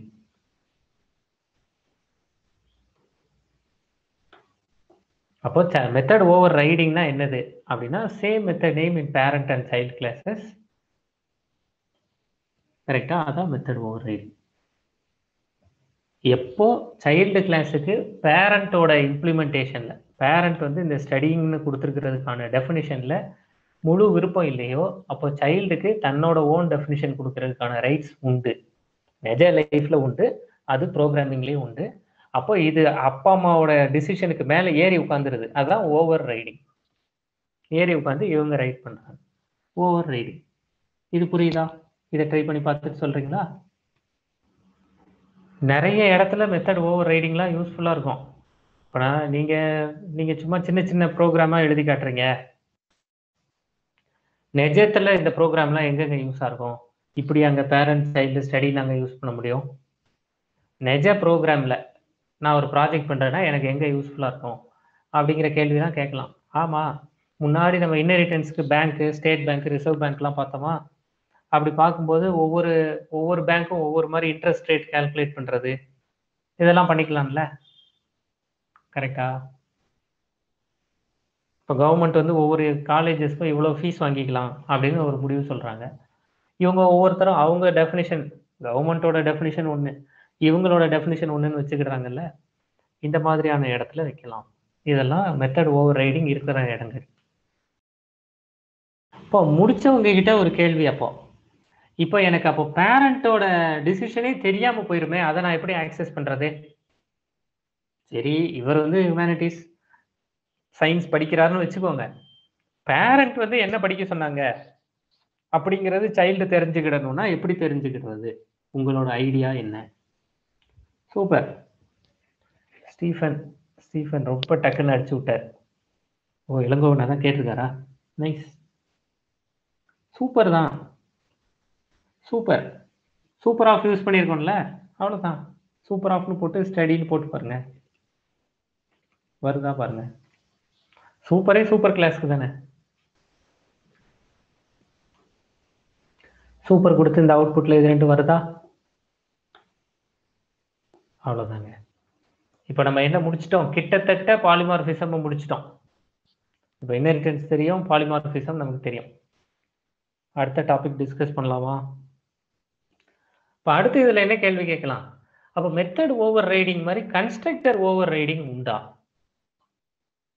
இப்போ இங்கே ஒரு constructor definition underscore underscore unit underscore underscore self, இப்படி ஒரு இங்கே ஒரு கன்ஸ்ட்ரக்டர். இது பேரண்ட் கிளாஸ் கன்ஸ்ட்ரக்டர், இது பேரண்ட் கிளாஸ் கன்ஸ்ட்ரக்டர். சரி, இப்போ எங்க டவுட் வந்துருதுங்கிறத சொல்றேன். கன்ஸ்ட்ரக்டர் எப்போ கால் ஆகும்? ஆப்ஜெக்ட் கிரியேட் ஆகும். ஆப்ஜெக்ட் கிரியேட் ஆனவுடனே கால் ஆகும். இப்போ நான் என்ன பண்ண போறேன் தெரியுமா? இந்த ப்ரோக்ராமை ரன் பண்ணி பார்க்க போறேன். ஆப்ஜெக்ட் கிரியேட் ஆனவுடனே கன்ஸ்ட்ரக்டர் கால் ஆயிருக்கா? ஆப்ஜெக்ட் எந்த கிளாஸ்க்கு ஆப்ஜெக்ட் கிரியேட் ஆயிருக்கு நம்ம ப்ரோக்ராம்ல? இந்த ப்ரோக்ராமை திரும்ப காமிக்கிறாங்க பாருங்க. லைன் நம்பர், நீங்க ஆப்ஜெக்ட் கிரியேட் பண்ணியிருக்கிறது லைன் நம்பர் 18ல தான் ஆப்ஜெக்ட் கிரியேட் பண்ணியிருக்கீங்க.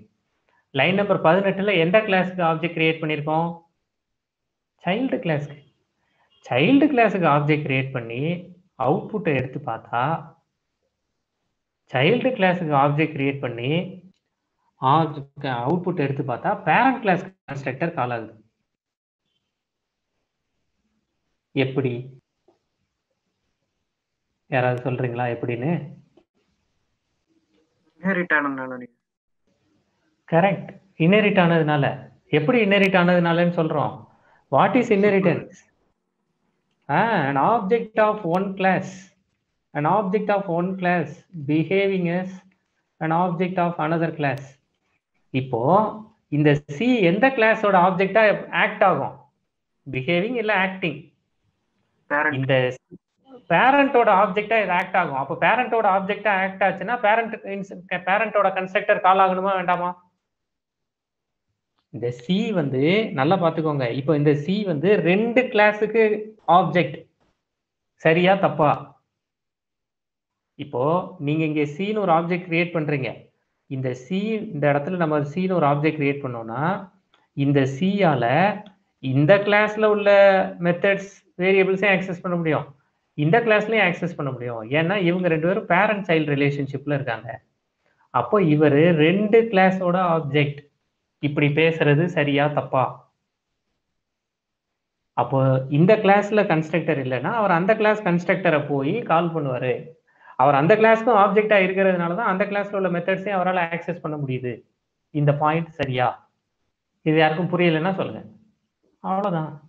அப்ப இது புரிஞ்சிருச்சுன்னா, ஒருவேளை நான் பேரண்டோட கன்ஸ்ட்ரக்டர் வேண்டாம், எப்படி மெத்தட் ஓவர் ரைடிங் மாதிரி கன்ஸ்ட்ரக்டர் ஓவர் ரைடிங், எனக்கான ஓன் கன்ஸ்ட்ரக்டரை நான் வச்சுக்கிடுறேன், இப்படி வச்சுக்கலாமா? இப்படி வச்சா என்ன ஆகும்? ட்ரை பண்ணி பார்ப்போமா?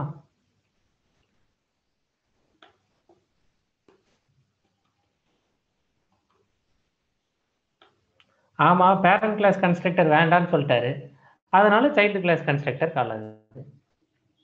ஒருவேளை பேரண்ட் கிளாஸ் கன்ஸ்ட்ரக்டர் வேணும், சைல்டு கிளாஸ் கன்ஸ்ட்ரக்டர் கால் ஆகட்டும், அதோட சேர்ந்து பேரண்ட் கிளாஸ் கன்ஸ்ட்ரக்டர் வேணும்னு கேட்டா என்ன பண்றது? அதுக்கு என்ன பண்ணலாம்? Super unit. சூப்பரா, அவ்வளவுதான். சூப்பர் யூனிட் நீங்க அதை கால் பண்ணிக்க வேண்டியதான் உங்களோட கன்ஸ்ட்ரக்டர்ல இருந்து. அவ்வளவுதாங்க. அப்போ இதுதான் கன்ஸ்ட்ரக்டர் ஓவர் ரைடிங். இதையும் ட்ரை பண்ணிடுறீங்களா? சரி, அப்போ நம்ம பாலிமார்பிசம் முடிச்சிட்டோம். கரெக்டா? இன்ஹெரிட்டன்ஸ் முடிச்சிட்டோம், பாலிமார்பிசம் முடிச்சிட்டோம். இப்போ நம்ம டிஸ்கஸ் பண்ண போறது அப்ஸ்ட்ராக்ஷன். அப்போ அப்ஸ்ட்ராக்ஷன்னா என்ன பார்த்தோம்? அப்ஸ்ட்ராக்ஷன்னா showing only necessary data and hiding the unwanted. இதான் நம்ம பார்த்தோம். ஹைடிங் அன்வான்டட், தேவையில்லாததெல்லாம் கிடையாது அப்படிங்கிறது தான். இதை எப்படிங்க நான் புரிஞ்சுக்கிடுறது அப்படின்னா, இல்லை சில நேரத்தில் உண்மையிலேயே அந்த மெத்தட் நம்ம எழுதுகிற மெத்தட்லாம் என்ன பண்ணுங்கிறத நம்மளால சொல்ல முடியாது. உள்ள எப்படி டெஃபினிஷன் கொடுக்கறதுங்கிறத சொல்ல முடியாது. இதை எனக்கு இன்னும் புரியலையே, நீங்கள் சொல்கிறது எப்படி சொல்கிறீங்க? ஒரு கிளாஸ் கிரியேட் பண்ணுங்க, இந்தியன்னு ஒரு கிளாஸ் கிரியேட் பண்ணுங்க, டெஃபினிஷன் ஹேவிங் பிரேக்ஃபாஸ்ட் அப்படிங்கிறது டெஃபினிஷன் கொடுக்க சொல்லுங்கள். கொடுக்கவே முடியாது. ஏன்னா பஞ்சாபில் ஒன்று சாப்பிடுவாங்க, ராஜஸ்தானில் ஒன்று சாப்பிடுவாங்க, நம்ம ஊரில் நம்ம ஒன்று சாப்பிடுவோம். நமக்கும் ஆந்திரா கர்நாடகாவுக்குமே ஒத்து வராது. அவங்க டேஸ்ட் வேறையாக இருக்கும், நம்ம டேஸ்ட் வேறையாக இருக்கும். அப்போ நம்ம ஹேவிங் பிரேக்ஃபாஸ்ட்டை எப்படி டிஃபைன் பண்ணுறது? இப்போ ஹேவிங் பிரேக்ஃபாஸ்ட் இல்லை அப்படிங்கன்னா அப்போ நீங்கள் இந்தியர்கள்லாம் சாப்பிடவே மாட்டிங்களா அப்படிங்கிற கேள்வி வந்துடும்ல. சாப்பிடுவோம், காலையில் சாப்பிடுவோம் கண்டிப்பாக. ஆனால் அதை என்னால் டிஃபைன் பண்ண முடியாது. மெத்தட் இருக்கு, ஆனால் டிஃபைன் பண்ண முடியாது. இதுக்கு தான் அப்ஸ்ட்ராக்ஷன் பேர். அப்போ என்னங்க பண்ணுவாங்க, அந்த மாதிரி நேரத்தில் பாஸ்ன்னு கொடுத்து வச்சுருவாங்க. இப்படி பாஸ் அப்படின்னு கொடுத்து வச்சுருவாங்க, அவ்வளோதான். அப்போ அப்ஸ்ட்ராக்ட் மெத்தடு நீங்கள் வெறுமனே பாஸ்ன்னு கொடுத்துட்டீங்கன்னா இப்போதைக்கு டிஃபைன் பண்ணலன்னு தான் அர்த்தம். இது எப்படி பைத்தான் அப்ஸ்ட்ராக்ட்னு புரிஞ்சுக்கும் அப்படின்னு கேட்டால், ஏற்கனவே டெக்கரேட்டர்ஸ் பார்த்தோம்ல, அது மாதிரி இங்கே அப்ஸ்ட்ராக்ட் மெத்தட் அப்படின்னு இங்கே கொடுத்துருவாங்க. அப்ஸ்ட்ராக்ட் மெத்தட் அப்படின்னு டெக்கரேட்டர் கொடுத்துருவாங்க. இப்படி கொடுத்துட்டா என்ன அர்த்தம், கீழே இருக்கிற மெத்தடை என்னால் இப்போதைக்கு டிஃபைன் பண்ண முடியல. அப்போ இந்தியனால இதை டிஃபைன் பண்ண முடியாது. தமிழ்ஸ்னு ஒரு கிளாஸ் கிரியேட் பண்ணி, இப்போ இதுக்கு கீழேயே இப்போ நான் வந்து தமிழ்ஸ் அப்படின்னு ஒரு கிளாஸ் கிரியேட் பண்ணுறேன். அவங்க இந்தியனோட ஒரு சப் கிளாஸ் அப்படின்னு, இப்போ தமிழ்நாட்டில் இருக்கிற தமிழ் பேசுகிறவங்க இந்தியன்ஸோட ஒரு சப் கிளாஸாக இருக்காங்க அப்படின்னா அவங்க டிஃபைன் பண்ணலாமா? அவங்க பண்ணலாம். ஏன்னா அவங்களுக்கு அதாவது சைல்டு கிளாஸ் அதை பண்ணிக்கலாம். இது புரியுதா? இதுதான் பேசிக்காக அப்ஸ்ட்ராக்ஷன் அப்படிங்கிறது. இந்த அப்ஸ்ட்ராக்ஷனுக்கே என்ன சொல்லுவாங்கன்னா ஏபிசி அப்படின்னு சொல்லுவாங்க பைத்தானில். அப்ஸ்ட்ராக்ட் பேஸ் கிளாஸ், இப்படி ஒரு வார்த்தை யூஸ் பண்ணுவாங்க, ஏபிசி அப்படின்னு. ஏபிசிங்கிறது வந்து அப்ஸ்ட்ராக்ட் பேஸ் கிளாஸ், அதோட ஷார்ட் ஃபார்ம் தான் ஏபிசி அப்படிங்கிறது. இப்போ சரி, அதெல்லாம் பின்னாடி பேசுவோம். இப்போதைக்கு நம்ம தெரிஞ்சு வச்சிருக்கிறது ஒரு அப்ஸ்ட்ராக்ட் மெத்தட். எனக்கு அந்த மெத்தட் இருக்கு. மெத்தட்னா ஃபங்க்ஷன், சரியா? மெத்தட் இருக்கு, ஆனால் அந்த மெத்தடோட டிக்ளரேஷன் தேவை. ஆனால் எனக்கு டெஃபினிஷனுங்கிறது இம்ப்ளிமெண்டேஷன், உள்ள என்ன பண்ணணுங்கிறது தெரியல அப்படின்னா அதுக்கு நீங்கள் அப்ஸ்ட்ராக்ட் மெத்தட் அப்படிங்கிற டெக்கரேட்டர் கொடுத்து வைக்கணும் அப்படிங்கிறத பார்த்துட்டோம். எப்படி இப்போ இவ்வளோதான். இப்போ நான் கொடுத்துருக்கிறது தான் உள்ள பாஸ்ன்னு கொடுத்தாச்சு, கரெக்டாக? இப்போ இதெல்லாம் எடுத்து விட்டாங்க, இவ்வளோதாங்க. இப்போ இந்தியன்னு ஒரு கிளாஸ் இருக்கு, அதில் ஹேவிங் பிரேக்ஃபாஸ்ட்டை டிஃபைன் பண்ண முடியல, அவ்வளோதான். இப்போ நான் இதை போய் ரன் பண்ணுறேன்னு வச்சுக்கலாமே. இந்த ப்ரோக்ராமை நான் போய் கம்பைல் பண்ணுறேன், என்ன நடக்குதுன்னு பார்ப்போமே. சேவ் பண்ணிட்டு பண்ணுறோமா, என்ன எரர் மெசேஜ் வருது அப்படிங்கிறத பார்ப்போம். கரெக்டாக தான் வருது, ஆனால் இங்கே ஸ்டக் ஆயிடுச்சு. ஒரு நிமிஷம். இங்கே ஸ்டாப் ஆகுதுன்னா Python 3.1.py name error, name abstract method is not defined. எங்கேயா? Line number 6. Abstract method name error காமிக்குதா? அப்ஸ்ட்ராக்ட் மெத்தடை டிஃபைன் பண்ணல, நான் இதை எப்படி ரன் பண்ணுறது அப்படின்னு கேட்குதா? ஏன் இந்த மாதிரி வருது? அப்போ அப்ஸ்ட்ராக்ட் மெத்தட் அது லைன் நம்பர் 6ல் காமிக்கிறது. இந்த டெக்கரேட்டர் வந்து நான் எப்படி புரிஞ்சுக்கிட்டுறதுன்னு கேட்குது. அப்போ இந்த டெக்கரேட்டர் ஏன் பைத்தானுக்கு புரியல அப்படின்னா, இந்த டெக்கரேட்டர் நம்ம முன்னாடி யூஸ் பண்ண டெக்கரேட்டர் மாதிரி கிடையாது. இது எங்கேருந்து வரும்னா, ஏபிசின்னு ஒன்று சொன்னா, ஏபிசி அப்படின்னு ஒன்று சொன்னா, அப்ஸ்ட்ராக்ட் பேஸ் கிளாஸ் அப்படின்னு ஒன்று சொன்னா, அங்கேருந்து அப்படி ஒரு மாடியூல் இருக்கு. ஏபிசி அப்படிங்கிற பேர்லேயே ஒரு மாடியூல் இருக்கு. அந்த மாடியூல்ல இருந்து வரும். அப்போ மாடியூலை நமக்கு யூஸ் பண்ண தெரியுமா? தெரியுமே. எப்படி யூஸ் பண்ணுவோம்? ஃப்ரம் ஏபிசி இம்போர்ட் ஸ்டார், அவ்வளோதானே. அங்கே இருக்கிற எல்லாத்தையும் எடுத்துக்கலாம். இந்த ஃப்ரம் இம்போர்ட் வேற மாடியூல் எப்படி யூஸ் பண்ணுறது, இதெல்லாம் நம்ம ஏற்கனவே பார்த்து படிச்சிருக்கோம்ல, அவ்வளோதாங்க. அப்போ இதுக்கு நீங்கள் டெஃபினிஷன் கொடுக்கலையே, அப்போ யார் கொடுப்பா? ஆமாம், அதுதான் நான் சொல்கிறேன். இதோட சைல்டு கிளாஸஸ் இதுக்கு டெஃபினிஷன் கொடுத்துக்கலாம். அது எப்படிங்கிறத அடுத்து பார்க்கலாம். முதல்ல ஒரு சின்ன ப்ரோக்ராம் எரர் இல்லாம இருக்கான்னு பார்த்துக்கலாம். எரர் இல்லாம இருக்கு. கரெக்டா? இது புரியுதா? இந்த ஏபிசி அப்படிங்கிறது புரியுதா? இவ்வளவுதாங்க. சரி, இப்போ நான் அடுத்து என்ன பண்ண போறேன், இதுக்கு ஆப்ஜெக்ட் கிரியேட் பண்ணி ட்ரை பண்ண போறேன். எதுக்கு? இந்த கிளாஸுக்கு ஆப்ஜெக்ட் எப்படி கிரியேட் பண்றது? i ஈக்குவல்ஸ் டு இந்தியன் அப்படின்னு ஒரு ஆப்ஜெக்ட் கிரியேட் பண்றேன். இப்படி கிரியேட் பண்ணி பார்ப்பேன். ரைட். அப்போ அப்ஸ்ட்ராக்ட் கிளாஸுக்கு ஆப்ஜெக்ட் கிரியேட் பண்ண முடியுதா அப்படின்னு பார்த்தா ஆப்ஜெக்ட் கிரியேட் பண்ண முடியுது. இதுலயே இன்னொன்று இருக்கு. உங்ககிட்ட நான் இப்போ பேசிக்கிட்டு இருக்கும்போது என்ன சொன்னேன்னா, ஏபிசின்னு ஒரு கிளாஸ் இருக்குங்க, ஏபிசின்னு ஒரு கிளாஸ் இருக்கு, அதை யூஸ் பண்ணுவாங்க அப்படின்னு சொல்லிட்டே இருந்தேன்னா. ஆனால் நான் என்ன சொல்லிட்டேன், ஏபிசின்னு ஒரு கிளாஸ் இருக்குன்னு சொல்லிட்டே இருந்தேன். சொல்லிட்டே இருக்கும்போது ஏபிசின்னு ஒரு மாடியூல் எழுதி வச்சுட்டேன். என்ன நீங்கள் கிளாஸ் நேம் சொன்னீங்க, ஆனால் இங்கே கேபிட்டல் ஏபிசி எழுதுனீங்க, அங்கே ஸ்மால் ஏபிசியில் ஒரு மாடியூல் நேம் எழுதிட்டீங்க. சரி, ஏதோ மாற்றி சொல்லியிருப்பீங்க போல அப்படின்னு நீங்கள் யாராவது நினச்சிருந்தீங்கன்னா கரெக்டு தான் நீங்கள் நினச்சது. ஆனால் உண்மையிலேயே ஏபிசின்னு நம்மக்கிட்ட ஒரு மாடியூலும் இருக்குது, ஏபிசி அப்படின்னு ஒரு கிளாஸும் இருக்குது. பொதுவாக என்ன பண்ணுவாங்கன்னா, அப்ஸ்ட்ராக்ட் கிளாஸ் கிரியேட் பண்ணும்போது ஏபிசி கிளாஸோட சப் கிளாஸாக கிரியேட் பண்ணுவாங்க. அது அப்ஸ்ட்ராக்ட் மெட்டா மெத்தட்ஸ் அதெல்லாம் போய் படிக்கணும், அவ்வளோ டீட்டெயிலாக நம்ம தெரிஞ்சுக்கணுங்கிற தேவையில்லை இப்போதைக்கு. இப்படி சப் கிளாஸாக ஏபிசி மாடியூலில் ஏபிசிங்கிற கிளாஸோட சப் கிளாஸ் இப்படி கிரியேட் பண்ணுவாங்க அப்படிங்கிறது புரிஞ்சுக்கிட்டா போதும். சரியா? இதை தெரிஞ்சு வச்சுக்கோங்க. ஏபிசின்னு ஒரு கிளாஸும் இருக்கு அப்படிங்கிறத நம்ம தெரிஞ்சு வச்சுக்கிட்டா போதுமானது. இப்போ இதில் என்னென்னலாம் நான் டிஸ்கஸ் பண்ணணும் அப்படின்னா, அப்போ ஆப்ஜெக்ட்ஸ் கிரியேட் பண்ணுறதுலாம் எப்படி பண்ணுறது? முதல்ல அப்ஸ்ட்ராக்ட் கிளாஸ்னா என்னது? First question. இதில் நான் எப்படிலாம் ஆப்ஜெக்ட் கிரியேட் பண்ணுறது. ரெண்டாவது, அப்ஸ்ட்ராக்ட் கிளாஸ்னா என்னது? அப்ஸ்ட்ராக்ட் கிளாஸ்னா very straight forward.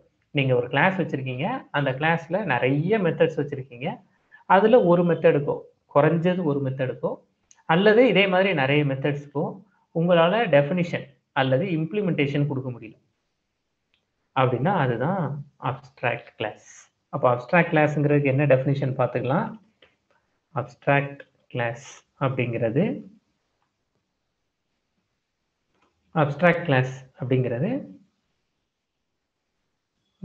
Class with at least one abstract method. இதுதான் அப்ஸ்ட்ராக்ட் கிளாஸ். இது புரியுதா? இது வரைக்கும் சொல்லியிருக்கிறதுல ஏதாவது கேள்வி இருந்தால் சொல்லுங்க, அப்படி இல்லைன்னா அடுத்தது சொல்றேன். சார், நார்மலாவே நம்ம ஏதாவது மெத்தட்ஸுக்கு எதுவுமே தெரியலன்னா பாஸ் கொடுக்கணும். ஆமா, இது அதுக்கும் இதுக்கும் பெரிய டிஃபரன்சஸ் எந்த மாதிரி இருக்கும்? நல்ல கொஸ்டின். ஒரு இதுலயே ஒரு சின்ன சாம்பிள் இதில் நான் காமிக்கிறேன் உங்களுக்கு. இப்போ நம்ம வந்து இந்த இடத்துல இந்தியன் ஒரு class create பண்ணியிருக்கோமா?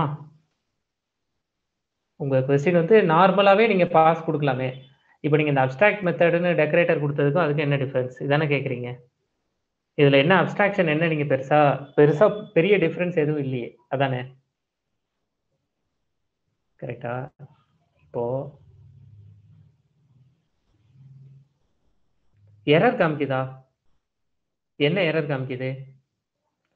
cannot instantiate abstract class Indian with abstract methods having breakfast. ஒரு அப்ஸ்ட்ராக்ட் மெத்தட ஒரு கிளாஸை அப்ஸ்ட்ராக்ட் கிளாஸாக நான் கிரியேட் பண்ணிட்டேன்னா அந்த கிளாஸுக்கு ஆப்ஜெக்ட் கிரியேட் பண்ண முடியாது. cannot instantiateனா ஆப்ஜெக்ட் கிரியேட் பண்ண முடியாதுன்னு அர்த்தம். எந்த லைன்ல எரர் காமிக்குது? லைன் நம்பர் 10ல எரர் காமிக்குது. நீங்க அப்ஸ்ட்ராக்ட் பேஸ் கிளாஸோட ஒரு சப் கிளாஸ் கிரியேட் பண்றீங்க, அந்த சப் கிளாஸும் இப்போ நான் அப்ஸ்ட்ராக்ட் பேஸ் கிளாஸ் அதானே ஏபிசி, அந்த ஏபிசியோட சப் கிளாஸ் தான் இந்தியன். அந்த கிளாஸும் அப்ஸ்ட்ராக்டாக இருந்ததுன்னா அதுக்கு ஆப்ஜெக்ட் கிரியேட் பண்ண முடியாது. அப்போ அடுத்து என்ன கேள்வி வந்துடும்? ஏன் அப்படி அப்படிங்கிறது தானே அடுத்த கேள்வி. ஆமாம். அப்போ அடுத்த கேள்வி ஏன் வந்து இந்த கேனாட் இன்ஸ்டன்ஷியேட்னா என்ன அர்த்தம்னா, கேனாட் இன்ஸ்டன்சியேஷன், இன்ஸ்டன்ஸ் அப்படிங்கிற வார்த்தையே ஆப்ஜெக்டை சொல்ற ஒரு வார்த்தை. கரெக்டா? இன்ஸ்டன்ஷியேட்னா கிரியேட்டிங் ஆப்ஜெக்ட்னு அர்த்தம். இப்போ இப்படி கொடுத்தாச்சு. cannot instantiateனா என்ன அர்த்தம்? we cannot create object அப்படின்னு அர்த்தம். can't create object for class Indian அப்படின்னு அர்த்தம். சரி, அப்போ இந்த மாதிரி கொடுத்துட்டோம், can't create objectன்னு கொடுத்துட்டோம்னா ஏன் பண்ண முடியாது? ஏன் ஆப்ஜெக்ட் கிரியேட் பண்ண முடியாது அப்படிங்கிற கேள்வி வந்துடுது. அப்போ ஏன் பண்ண முடியாதுன்னா அப்போ வாட் இஸ் ஆப்ஜெக்ட்டுங்கிற கேள்வி வந்துடுது. What is object? What is Memory. ஆப்ஜெக்ட்னு கேட்டால் என்ன சொல்லுது? Memory. Memory. Memory reference. Correct. ஆப்ஜெக்ட்டுங்கிறது மெமரி ரெஃபரன்ஸ். நீங்கள் ஒரு கிளாஸ் கிரியேட் பண்ணியிருக்கேன். இந்த கிளாஸில் நிறைய ஃபங்க்ஷன்ஸ் வச்சுருக்கேன், நிறைய மெத்தட்ஸ் டெஃப்னு போட்டு இங்கே நிறைய டெஃபினிஷன்ஸ் வச்சுருக்கேன். இங்கே நான் ஒருத்தரை உள்ளே விட்டுட்டேன்னா அவர் இங்கே இருக்கிற எல்லா ஃபங்க்ஷன்ஸையும் பண்ணுவாரா மாட்டாரா? பண்ணலான்னு முயற்சி பண்ணுவாரா மாட்டாரா? இது எல்லாத்தையும் பண்ணலாம் அப்படின்னு முயற்சி பண்ணுவாரா மாட்டாரா? முயற்சி பண்ணுவார். இந்த டெஃபினிஷனை ட்ரை பண்ணி பார்ப்போம், இதை ட்ரை பண்ணி பார்ப்போம், இதை ட்ரை பண்ணி பார்ப்போம், இதை ட்ரை பண்ணி பார்ப்போம்.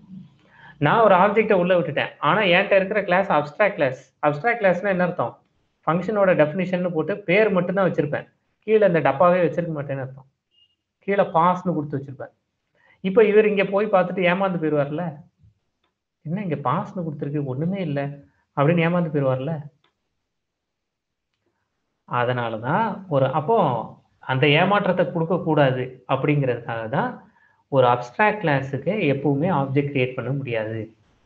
ஒரு அப்ஸ்ட்ராக்ட் கிளாஸ் நல்லா பார்த்துக்கோங்க, ஒரு abstract class ABC abstract base கிளாஸோட சைல்டு கிளாஸாக இருந்து அந்த சைல்டு கிளாஸும் அப்ஸ்ட்ராக்டாக இருந்தால் அதுக்கு ஆப்ஜெக்ட் கிரியேட் பண்ண முடியாது. இது புரியுதா? அப்போ நார்மலாக பாஸ் கொடுக்கறதுக்கும் இப்படி அப்ஸ்ட்ராக்ட் மெத்தட்னு கொடுத்து இந்த டெக்கரேட்டர் கொடுக்கறதுக்கும் என்ன டிஃபரன்ஸ் அப்படிங்கிறது புரியுதா?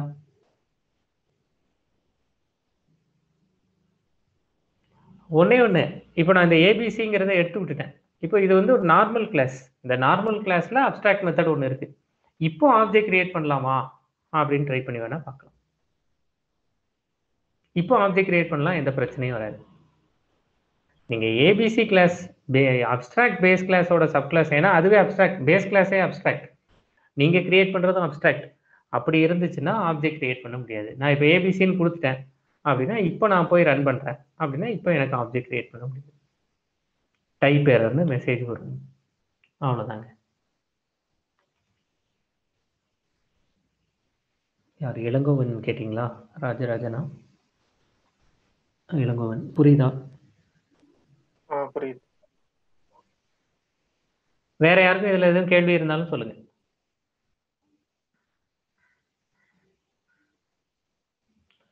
அப்போ இந்த மாதிரியான ஒரு கிளாஸ் இப்போ புரிஞ்சவங்களுக்கே, நான் நினைக்கிறது இப்போ புரிஞ்சவங்களுக்கே எப்படி இருக்கும்னா, இது எதுக்கு இவர் சொல்றாரு, ஓகே இந்தியன் ஒரு கிளாஸ் கிரியேட் பண்றோம், பிரேக்ஃபாஸ்ட் எல்லாம் ஓகே, இன்னும் ஒரு ஃபுல் கிரிப் இதில் எனக்கு கிடைக்கலையே அப்படிங்கிற ஃபீல் இருந்தால் ஒன்றும் தப்பு கிடையாது.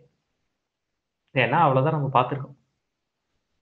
அப்போ நான் இதை என்னங்க பண்ணுறது? நீங்கள் அப்ஸ்ட்ராக்ஷன் சொல்லிட்டீங்க, அப்போ இதுக்கு யார் டிஃபைன் பண்ணுவா? இந்த ஹேவிங் பிரேக்ஃபாஸ்ட்டுங்கிறத யார் டிஃபைன் பண்ணுவா அப்படின்னு கேள்வி கேட்டிங்கன்னா, இதை சைல்டு கிளாஸ் டிஃபைன் பண்ணும். அப்போ நான் சைல்டு இந்த இடத்துல எப்படிங்க கிரியேட், சைல்டு கிளாஸ் வழக்கமாக நம்ம எப்படி கிரியேட் பண்ணுவோம்? அதே மாதிரி தான் சைல்டு கிளாஸ் கிரியேட் பண்ணுவோமா? இப்போ நான் வந்து கிளாஸ் தமிழ்ஸ் அப்படின்னு ஒரு சைல்டு கிளாஸ் இந்தியன் அப்படிங்கிறதுக்கு கிரியேட் பண்ணுறேன். எப்படி கிரியேட் பண்ணுறது? இந்தியனுக்கு இப்படி கிரியேட் பண்ணிட்டோமா? இப்போ டெஃபினிஷன் having breakfast, செல்ஃப். நாங்கள் இட்லி தோசை பொங்கல் இந்த மாதிரிலாம் சாப்பிடுவாங்க, ஈட்டிங் பொங்கல் அப்படின்னு எழுதுவோமா? இதெல்லாம் எங்களோட கல்ச்சர் அப்படின்னு இதில் நம்ம எழுதி வச்சுக்கிறோம். இதே மாதிரி வேற யாருங்க மீதி எல்லாரும் என்ன சாப்பிடுவாங்கன்னு நமக்கு தெரியாது. சரி எழுதுவோம், class Marathi definition having breakfast, self. என்ன எழுதிக்கலாம்? வடப்பாவ். அவங்க வந்து வடப்பாவ் சாப்பிட்றாங்கன்னு வச்சுக்கலாம். சரியா? இப்போ நான் சைல்டு கிளாஸுக்கு ஆப்ஜெக்ட் கிரியேட் பண்ண போகிறேன். இப்போ பேரண்ட் கிளாஸ் தான் இந்தியன், அதுக்கு ஆப்ஜெக்ட் கிரியேட் பண்ணல. தமிழ்ஸுக்கு டி அப்படின்னு கிரியேட் பண்ண போகிறேன். இப்படி தமிழ்ஸ் அப்படின்னு கிரியேட் பண்ண போகிறேன். அப்படி கிரியேட் பண்ணிட்டு டி டாட் ஹேவிங் பிரேக்ஃபாஸ்ட் அப்படிங்கிறத யூஸ் பண்ண போகிறேன். இப்போ இதோட அவுட்புட் என்ன வருது அப்படின்னு பார்க்க போகிறேன்.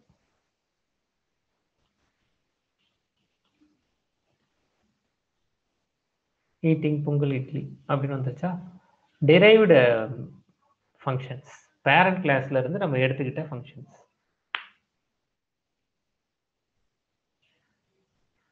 இப்போ இதுல என்ன இருக்கு, இது சாதாரணமான விஷயம் தானே. நீங்க இந்த அப்ஸ்ட்ராக்ட் கொடுக்காம பண்ணலாமே அப்படின்னா, ஆமா அப்ஸ்ட்ராக்ட் மெத்தட் கொடுக்காம பண்ணலாம். அப்படி பண்ணீங்கன்னா பேரண்ட் கிளாஸ்க்கு ஆப்ஜெக்ட் கிரியேட் பண்ணலாம். இப்போ பேரண்ட் கிளாஸ்க்கு ஆப்ஜெக்ட் கிரியேட் பண்ண முடியாது. இதுல இன்னொரு விஷயம் சொல்றேன் இதை பார்க்கும்போதே. இப்போ இந்த இடத்துல ஹேவிங் பிரேக்ஃபாஸ்ட்னு கொடுக்கல, இந்த இடத்துல நான் ஹேவிங் டின்னர் அப்படின்னு கொடுத்துட்டேன். நல்லா பார்த்துக்கோங்க, ஹேவிங் பிரேக்ஃபாஸ்ட் இல்லை, ஹேவிங் டின்னர் தான் இருக்கு. அப்போ ஹேவிங் டின்னர்னா தமிழ்ஸ் வந்து இந்தியன்ஸோட ஒரு சப் கிளாஸாக இருக்காங்க, ஆனால் ஹேவிங் பிரேக்ஃபாஸ்ட்டுக்கு டிஃபைன் பண்ண முடியல. அப்போ என்ன அர்த்தம் தெரியுமா? இப்போ நான் இதை ரன் பண்ணி பார்க்க போகிறேன். இப்போ நான் ஆப்ஜெக்ட் மட்டும் கிரியேட் பண்ணி பார்க்க போகிறேன்.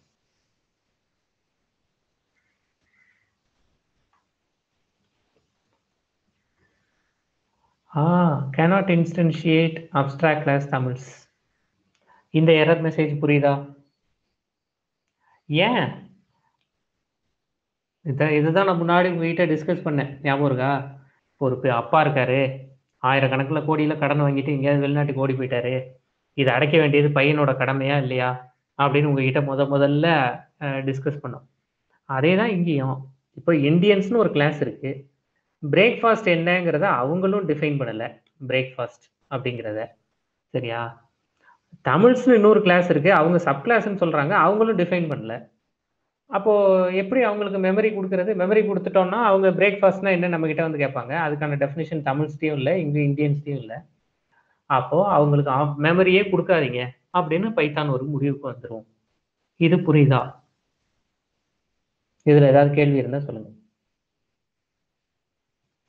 அதாவது பேரண்ட் கிளாஸ் அப்ஸ்ட்ராக்டா இருக்கு, சைல்டு கிளாஸ் பேரண்ட் கிளாஸ்ல எந்த மெத்தட் அப்ஸ்ட்ராக்டா இருக்கோ அந்த மெத்தடுக்கான டெஃபினிஷனை சைல்டு கிளாஸ் கொடுக்கல. அப்படின்னா சைல்டு கிளாஸும் அப்ஸ்ட்ராக்ட் அப்படிங்கிற அண்டர்ஸ்டாண்டிங்க்கு பைத்தான் வந்துடும். இது இப்படி எழுதுறது சரி வருமா பாருங்க. இப்போ நான் இப்போ சொன்னதை, ஏன்னா நான் சொன்னது மட்டும்தானே உங்க மைண்டில் இருக்கும், நான் இப்படி எழுதுறேன், இது சரி வருமா பாருங்க.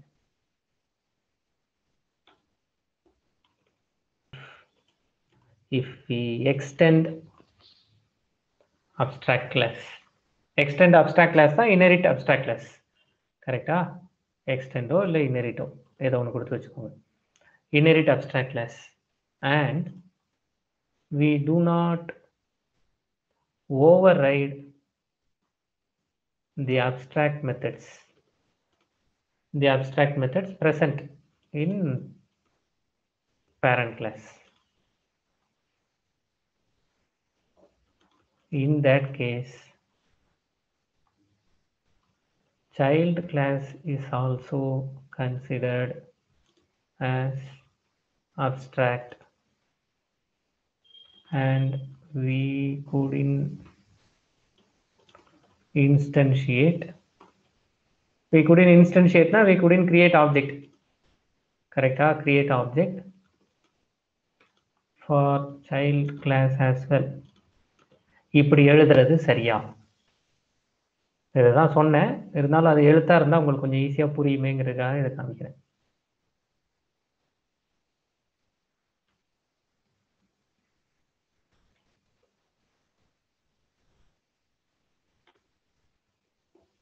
தேன்மொழி விஜய் என்ன கேட்டிருக்கீங்க?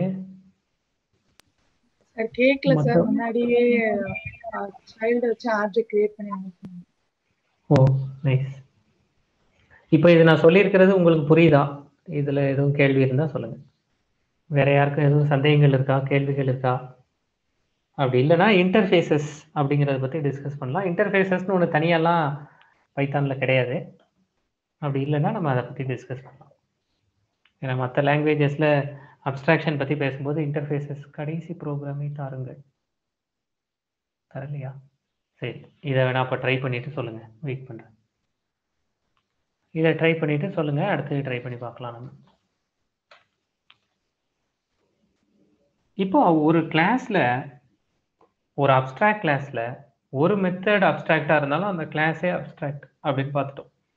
சில நேரம் என்ன ஆகும்னா எல்லா மெத்தடுமே அப்ஸ்ட்ராக்டாக இருக்கும், அதுதான் இன்டர்ஃபேஸ்னு பொதுவாக சொல்லுவோம். அதை இன்டர்ஃபேஸ்னு பார்க்கலாம். எல்லா மெத்தட்ஸுமே அப்ஸ்ட்ராக்ட். இப்போ என்ன மாதிரியான சினாரியோவில் இதெல்லாம் யூஸ்ஃபுல்லாக இருக்கும்னா, செலினியம்லாம் ஆட்டோமேஷன்லாம் பண்ணுவாங்க. ஆட்டோமேஷன்லாம் பண்ணும்போது டிபி கனெக்ட் பண்ணுவாங்க.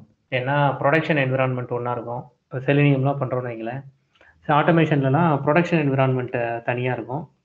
யூசர் அக்செப்டன்ஸ் டெஸ்டிங் யூஏடின்னு சொல்லுவாங்க, அது தனியாக இருக்கும். டெவலப்மெண்ட் என்விரான்மெண்ட் டெவ் என்விரான்மெண்ட் 3ம் தனித்தனியாக இருக்கும். 3 சர்வர். டெவலப்பர் வந்து ஒரு சர்வரில் ட்ரை பண்ணிட்டு இருப்பாரு. அவர் ட்ரை பண்ணி எல்லா ப்ரோக்ராம்லாம் நல்லா ஒர்க் ஆகுதுன்னு பார்த்துட்டு அவர் யூஏடிக்கு மூவ் பண்ணிடுவார். அப்படி யூஏடிக்கு மூவ் பண்ணதை எடுத்துகிட்டு போய் தான் டெஸ்ட் பண்ணுவாங்க. டெஸ்ட் பண்ணி எல்லா டெஸ்டிங்லாம் பாஸ் ஆனதுக்கப்புறம் தான் அதை ப்ரொடக்ஷன் சர்வருக்கு மூவ் பண்ணுவாங்க. இதுதான் வழக்கமாக ப்ராஜெக்ட்ஸ் பண்ணுறது. இப்போது அப்போ டெவலப்மெண்ட் சர்வர்னா டெவலப்மெண்ட் பண்ணும்போது அதுக்கு தனியாக ஒரு டிபி, யூஏடினா அதுக்கு தனியாக ஒரு டிபி, ப்ரொடக்ஷன்னா அதுக்கு தனியாக ஒரு டிபி, இப்படி தனித்தனியாக வச்சுருப்பாங்க. அப்போ இந்த மாதிரியான நேரத்தில் என்ன பண்ணுவாங்கன்னா, அப்போ நீங்கள் வேறு வேறு டிபியாக இருக்கலாம். இப்போ நான் சும்மா ஒரு எக்ஸாம்பிள் எழுதுறேன் நமக்கு ஈஸியாக புரிகிற மாதிரி. இது வந்து ஒரு MySQL டிபின்னு வச்சுக்கோங்களேன், இது ஆரக்கிள் இப்படி வச்சுக்கோங்க. இப்படி வந்து 2 டிபி யூஸ் பண்ணுறாங்க அப்படின்னு வச்சுப்போம். இல்லை சைபேஸ் யூஸ் பண்ணுறாங்க, இது இங்கே சைபேஸ் யூஸ் பண்ணுறாங்க. இப்போ இதெல்லாம் 2-3 டேட்டா பேஸ் இப்படி யூஸ் பண்ணுறாங்கன்னா இதெல்லாம் எப்படி பண்ணுறது? இந்த மாதிரியான இடங்கள்ல நம்ம கிரியேட் பண்ணுற கிளாஸ் வந்து எல்லா மெத்தடும் அப்ஸ்ட்ராக்டாக இருக்கிற மாதிரி தேவைப்படும். ஏன்னா யூசர் தான் அதை முடிவு பண்ணுவார். யூசர் என்ன நேம் சொல்கிறாரோ அந்த டேட்டா பேஸ் கூட கனெக்ட் பண்ணி கொடுக்கணும். எனக்கு யூஐடி டேட்டா பேஸ் வேணும்னா யூஐடி கூட கனெக்ட் பண்ணி கொடுக்கணும். எனக்கு ப்ரொடக்ஷன் டிபி வேணும்னா ப்ரொடக்ஷனோட கனெக்ட் பண்ணி கொடுக்கணும். அப்போ அதை நான் எப்படி பண்ணுறது? இப்போ பண்ணுவோம் பாருங்கள். முதல்ல மறந்துடக்கூடாத விஷயம், from ABC abstract base class, சரியா? Import star, from ABC import star. சரி, இப்போ நான் என்ன பண்ணுவேன்னா கிளாஸ் டேட்டாபேஸ், அப்போது டிபி இன்டர்ஃபேஸ் அப்படின்னு ஒன்று வச்சுக்கிறேன். DB interface is a sub class of ABC, அவ்வளோதான். இங்கே டிபி கூட கனெக்ட் பண்ணணும். அப்போ டிபி கூட கனெக்ட் பண்ணுறதுக்கான, ஆனால் டிபி கூட கனெக்ட் பண்ணணும்னா நல்லா பார்த்துக்கோங்க, ஆரக்கிள் கூட கனெக்ட் ஆகிறதுக்கு யூசர் நேம் பாஸ்வேர்ட் அது வேறு, அதோட ஐபி அட்ரஸ் வேறு. சைபேஸ் கூட கனெக்ட் பண்ணுறதுக்கு அதோட யூசர் நேம் பாஸ்வேர்டு அதுக்கான ஐபி அட்ரஸ் வேறு. MySQL கூட கனெக்ட் பண்ணுறது அதுக்கான யூசர் நேம் பாஸ்வேர்ட்லாம் வேறு வேறு. அப்போ இவர் என்ன பண்ணிடுவார்னா, இது எதையுமே இவரால் டிஃபைன் பண்ண முடியாது. இவர் என்ன சொல்லுவார்னா, நீங்கள் டிபி கனெக்ட் பண்ணணும் அப்படிங்கிற மெத்தடை நான் சொல்கிறேன். கனெக்ஷன் எஸ்டாப்ளிஷ் கனெக்ஷன் அப்படின்னு நான் வச்சுக்கிறேன். எஸ்டாப்ளிஷ் டிபி அப்படின்னு வச்சுக்கிறேன், சரியா? இதை ஒன்று வச்சுக்கிறேன். பாஸ், இதுக்கு எதுவுமே இவர் கொடுக்க முடியாது. அதே மாதிரி டிஸ்கனெக்ட், எஸ்டாப்ளிஷ் கொடுத்துருக்கிற மாதிரியே இந்த இடத்துல இன்னொன்று டிஸ்கனெக்ட் டிபி, அதுக்கும் இவரால் எதுவும் கொடுக்க முடியாது, அதுக்கும் பாஸ். இப்போ அடுத்து ஒரு கிளாஸ் கிரியேட் பண்ண போகிறோம். என்ன கிளாஸ்? இந்த டிபிக்கு இப்போ ஆரக்கிள் டிபி அப்படின்னு ஒன்று. அது யாரோட சப் கிளாஸ்? நம்ம கிரியேட் பண்ணியிருக்கிற டிபி இன்டர்ஃபேஸோட ஒரு சப் கிளாஸ். இவங்க டெஃபினிஷன் கொடுக்கணும். எதுக்கு? எஸ்டாப்ளிஷ்னா என்ன, எஸ்டாப்ளிஷ் டிபினா என்ன, செல்ஃப் பிரிண்ட் என்ன கொடுத்துக்கலாம். இது வந்து ஆரக்கிள் டிபி கனெக்ஷன், அவ்வளோதான். இதே மாதிரி டெஃபினிஷன் டிஸ்கனெக்ட் டிபி, அதுக்கு இவர் பிரிண்ட் ஆரக்கிள். நான் சும்மா ஆரக்கிள் டிபி டிஸ்கனெக்ட்னு எழுதி வைக்கிறேன், சரியா?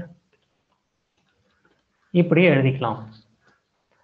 அப்போ Oracle DB class DB interface கொடுத்தாச்சு, இது 2 கொடுத்தாச்சு. இதே மாதிரி இன்னொரு, இப்போ டிபி இன்டர்ஃபேஸுக்கு நமக்கு தான் ஹையரார்கிக்கல் இன்ஹெரிட்டன்ஸ் தெரியுமே, கரெக்டா? அப்போ இன்னொரு ஒரு சைபேஸ் இல்லை MySQL டிபி ஏதாவது ஒன்று வச்சுக்கலாம். MySQL டிபின்னு ஒன்று, இவருக்கு இங்கே MySQLன்னு வச்சு, இங்கேயும் MySQLன்னு வச்சுக்கிறேன். இப்போ ஒரு பேரண்ட் கிளாஸ் நேம் என்ன? DB interface. அங்கே இருக்கிற எல்லா மெத்தடும் அப்ஸ்ட்ராக்ட். 2 மெத்தட் தான் இருக்கு, 2மே அப்ஸ்ட்ராக்டாக இருக்கு, சரியா? இப்படி இருக்கலாம். இப்போ நான் சைல்டு கிளாஸ் எல்லாம் டெஃபினேஷன் கொடுத்துட்டாங்கல்ல, அதனால் சைல்டு கிளாஸுக்கு நான் வந்து இது கிரியேட் பண்ணுறேன். இப்போ நான் வந்து ஆரக்கிள் யூசர்னு ஒன்று கிரியேட் பண்ணுறேன். கிரியேட் பண்ணி உங்களோட யூசரா, சரி, முதல்ல டிபி நேம் என்னன்னு வாங்குவோம். நீங்கள் வந்து டிபி நேம் யூசர்ட்டேருந்து வாங்கிக்கலாம் இங்கே, சரியா? இப்போ யூசர்ட்டேருந்து தான் வாங்க தெரியுமே, என்டர் டேட்டாபேஸ் நேம் அப்படின்னு டிபி நேம் வாங்குவோம்.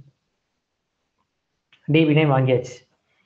இந்த டிபி நேமை வாங்கி இங்கே என்ன டிபி நேம் இருக்கோ அதுதான் அங்கே கனெக்ட் ஆகும். நான் MySQLனு கொடுத்தா எனக்கு MySQL கனெக்ட் ஆகும், நான் ஆரக்கிள்னு கொடுத்தா ஆரக்கிள் கனெக்ட் ஆகும். என்ன பண்ணுறது? அப்போ கிளாஸ் நேம், இப்போ நல்லா பார்த்துக்கோங்க, கிளாஸ் நேம் குளோபல்ஸ்னு ஒரு ஃபங்க்ஷன் இருக்கு, இன்பில்ட் ஃபங்க்ஷன். எப்படி இன்புட்லாம் இருக்கோ அதே மாதிரி குளோபல்ஸ். இந்த குளோபல்ஸ் ஆஃப் ஸ்ட்ரிங் நீங்கள் என்ன கொடுக்குறீங்களோ அந்த கிளாஸ் நேம் அதை எடுத்துகிட்டு வந்து கொடுத்தோம். இப்போ நான் குளோபல்ஸ் ஆஃப் டிபி நேம் அப்படின்னு நான் கொடுக்குறேன்னு வைங்க. இந்த டிபி நேம்ங்கிறது ஒரு ஸ்ட்ரிங் தானே, அந்த ஸ்ட்ரிங் நேமில் இருக்கிற கிளாஸ் நேம் எடுத்துகிட்டு வந்து எனக்கு கொடுத்துரும். அதை நான் சும்மா கிளாஸ்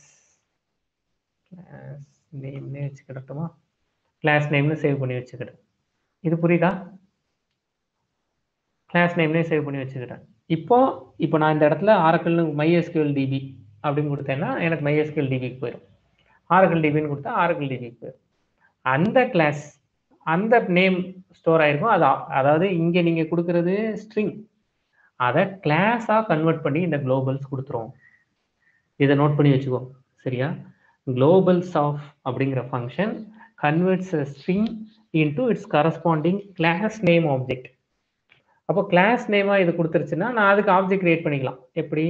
இப்போ C = கிளாஸ் நேம் அப்படின்னு நான் ஒரு ஆப்ஜெக்ட் கிரியேட் பண்ணிக்கலாம்ல. இப்போ நான் C.connectன்னு கொடுத்துடலாம்.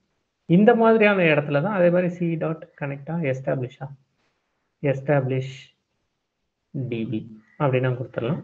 C.disconnect DB அப்படின்னு நான் கொடுத்துடலாம். இது புரியுதா? நல்லா பார்த்துக்கோங்க. நான் முதல்ல இருந்து சொல்கிறேன். இந்த இடத்துல ஆரக்கிள் டிபின்னு ஒன்று வச்சுருக்கீங்க, MySQL DBன்னு ஒன்று வச்சுருக்கீங்க. நீங்கள் இந்த இடத்துல நீங்கள் என்ன டிபி நேம் கொடுக்குறீங்களோ அந்த டிபி நேம் ஒரு ஸ்ட்ரிங்காக இருக்கும். அந்த ஸ்ட்ரிங்கை வாங்கி அதை கிளாஸ் நேமை மாற்றி ஏன்னா கிளாஸ் நேமை ஏன் மாத்திரம் அப்போ தான் ஆப்ஜெக்ட் கிரியேட் பண்ண முடியும். ஆப்ஜெக்ட் கிரியேட் பண்ணி கனெக்ஷன் எஸ்டாப்ளிஷ் பண்ணுறது, டிஸ்கனெக்ட் பண்ணுறது நம்ம பண்ண போகிறோம். அது இந்த ப்ரோக்ராமில் நம்ம புதுசாக தெரிஞ்சுக்கிட்டது. இந்த இன்டர்ஃபேஸ் கற்றுக்கும் போது இந்த குளோபல்ஸ்னு ஒன்று நம்ம தெரிஞ்சுக்கிட்டோம். அவ்வளோதான்.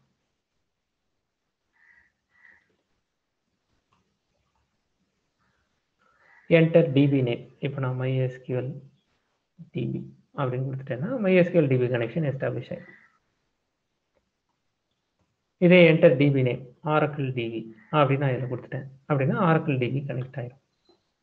இது புரியுதா? இந்த ப்ரோக்ராம் அனுப்பிச்சு வைக்கிறேன், பார்த்துட்டு செஞ்சு பார்த்துட்டு சொல்கிறீங்களா? இப்போ முடிச்சவங்க கிட்ட ஒரு கேள்வி. இதில் அப்ஸ்ட்ராக்ஷனில் என்ன பெருசாக கற்றுக்கிட்டோம்? இந்த அப்ஸ்ட்ராக்ட்னு கொடுக்கலன்னா என்னதான் தப்பு? அப்ஸ்ட்ராக்ஷன் கொடுக்கலன்னா அது ஆட்டோமேட்டிக்காக மெத்தட் ஓவர் ரைடிங்கில் வந்துட போகுது. நான் கேட்குறது கரெக்டா? இந்த அப்ஸ்ட்ராக்ட்டுங்கிறத கமெண்ட் பண்ணிட்டோன்னா நீங்கள் அங்கே ஒன்றுமே டெஃபினேஷன் கொடுக்கல, இங்கே நாங்கள் டெஃபினேஷன் கொடுத்துருக்கோம், அதை நாங்கள் யூஸ் பண்ணுறோம். இது ஆட்டோமேட்டிக்காக மெத்தட் ஓவர் ரைடிங்கில் வந்துடாதா? பேரண்ட் கிளாஸோட டெஃபினேஷன் எனக்கு பிடிக்கல, சைல்டு நான் என்னோட ஓன் டெஃபினிஷன் நான் கொடுத்துக்கிட்டேன். இதான மெத்தட் ஓவர் ரைடிங். அப்புறமா நான் என்னங்க புதுசாக அப்ஸ்ட்ராக்ஷனில் நான் கற்றுக்கிட்டேன் அப்படின்னு கேள்வி கேட்டால் என்ன பதில் சொல்லுவீங்க? யாரெல்லாம்? இளங்கோவன் என்ன? In case if you give def in parent. சொல்லுங்கள் இளங்கோவன், நீங்கள் அன்மியூட் பண்ணிட்டு சொல்கிறீங்களா? சம்டைம்ஸ் பேரண்ட் அந்த இதுக்குள்ள ஏதாவது டெஃபினேஷன் ஆக்சஸ் பண்ணுற மாதிரி கொடுத்துருந்தோம்னா அப்போ கலெக்டிவாக எடுக்கிற மாதிரி. ஓகே, நல்ல பாயிண்ட். சார் என்ன சொல்கிறாரு இளங்கோவன், நீங்கள் வந்து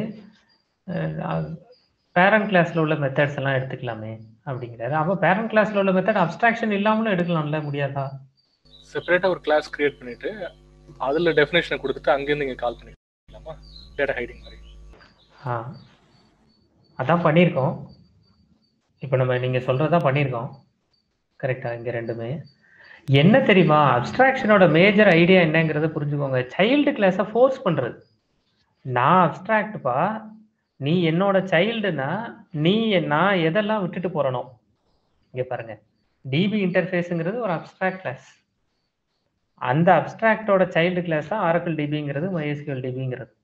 இப்போ சைல்டு கிளாஸை பிடிச்சி நான் அப்ஸ்ட்ராக்ட் மெத்தடாக வச்சிருக்கிற ரெண்டுத்துக்கும் டெஃபினிஷன் கொடுக்கலன்னா நீயும் அப்ஸ்ட்ராக்ட் அப்படிங்கிற ஃபோர்ஸை கொடுக்குறது. அப்போ சைல்டு கிளாஸ் தான் கிட்ட இருக்கிற மெத்தட்ஸ் எல்லாம் ஆக்சஸ் பண்ணணும்னா ஆப்ஜெக்ட் கிரியேட் பண்ணும்.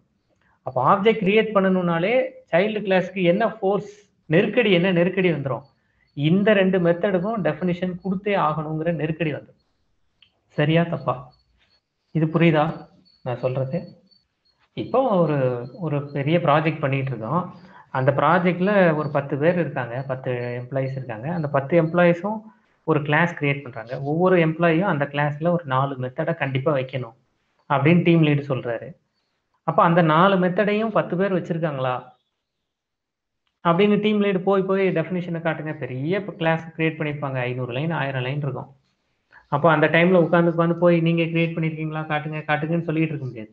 அவர் என்ன பண்ணிடுவார், ஒரு அப்ஸ்ட்ராக்ட் கிளாஸ் கிரியேட் பண்ணிடுவார். நீங்கள் உங்கள் கிளாஸ் எல்லாம் என்னோட கிளாஸோட சைல்டு கிளாஸாக மாற்றிருங்கன்னு சொல்லிடுவார். அப்போ நீங்கள் சைல்டு கிளாஸாக மாற்றினாலே நீங்கள் அதுக்கு டெஃபினிஷன் கொடுத்து தான் ஆகணும் அப்படிங்கிறது வந்துடும். இது புரியுதா? It's like reminder or check. ஆமாம், இவ்வளோதான் அப்ஸ்ட்ராக்ஷன்.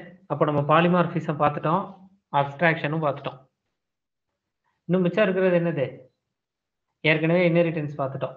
மிச்சம் இருக்கிறது என்கேப்சுலேஷன். இருக்கிறதுல ஈஸியான ஏரியா என்கேப்சுலேஷன், ரொம்ப ரொம்ப ஈஸியான ஏரியா. என்கேப்சுலேஷன் பார்க்க ஆரம்பிப்போமா? என்கேப்சுலேஷனுக்கு என்ன பண்ணுவாங்க தெரியுமா? பப்ளிக், ப்ரொடெக்டட், பிரைவேட், இதுதான். அப்போ என்கேப்சுலேஷன்னா என்ன பார்த்தோம் நம்ம? இதுக்கு முன்னாடி என்கேப்சுலேஷன்னா என்ன பார்த்துருந்தோம்? என்கேப்சுலேஷனுங்கிறது டேட்டா பைண்டிங் அப்படின்னு சொல்லியிருந்தேன் உங்ககிட்ட. டேட்டா பைண்டிங், யார் யாரெல்லாம் இந்த டேட்டாவை யூஸ் பண்ணலாம், யார் யாரெல்லாம் யூஸ் பண்ணக்கூடாதுன்னு கட்டி வைக்கிறது அப்படிங்கிறது சொல்லியிருந்தேன். சரியா? இதுக்கு என்ன சொல்லுவாங்கன்னா பப்ளிக்னு சொல்லுவாங்க, ப்ரைவேட்னு சொல்லுவாங்க. இப்போ ஜாவால C#லாம் இந்த டேர்ம்லாம் யூஸ் பண்ணுவாங்க. ப்ரொடெக்டட் சொல்லுவாங்க. இதெல்லாம் பப்ளிக், பிரைவேட், ப்ரொடெக்டட், இதெல்லாம். பைத்தான்ல இந்த மாதிரி வார்த்தையெல்லாம் கிடையாது. அதான் பைத்தான் தான் நம்பர் ஆஃப் கீவேர்ட்ஸே கம்மி தானே. இதெல்லாம் கிடையாது. இதுக்கு பதிலாக என்ன பண்ணிடுவாங்கன்னா பை டிஃபால்ட் நீங்கள் எந்த வேரியபிள் யூஸ் பண்ணாலும், இப்போ நம்ம இவ்வளோ வேரியபிள் யூஸ் பண்ணியிருக்கோம்ல, நம்ம இவ்வளோ நேரம் வேரியபிள்ஸ்லாம் யூஸ் பண்ணியிருக்கோம். கிளாஸுக்கு வெளியில் அந்த வேரியபிள் எல்லாம் ஆக்சஸ் பண்ணுறோம்ல. நான் ஒரு கிளாஸ் கிரியேட் பண்ணுறேன், கிளாஸ் ஏ அப்படின்னு ஒரு கிளாஸ் கிரியேட் பண்ணுறேன். அதுக்குள்ள ஸ்மால் a = 10 அப்படின்னு கொடுத்தா கிளாஸுக்கு வெளியில் பிரிண்ட் ஏ அப்படின்னு என்னால் கொடுக்க முடியும்ல. கரெக்டா? அந்த ஏ என்னங்கிற வேல்யூவை என்னால் பிரிண்ட் பண்ணி பார்க்க முடியும். அப்போ பை டிஃபால்ட் ஆல் வேரியபிள்ஸ்,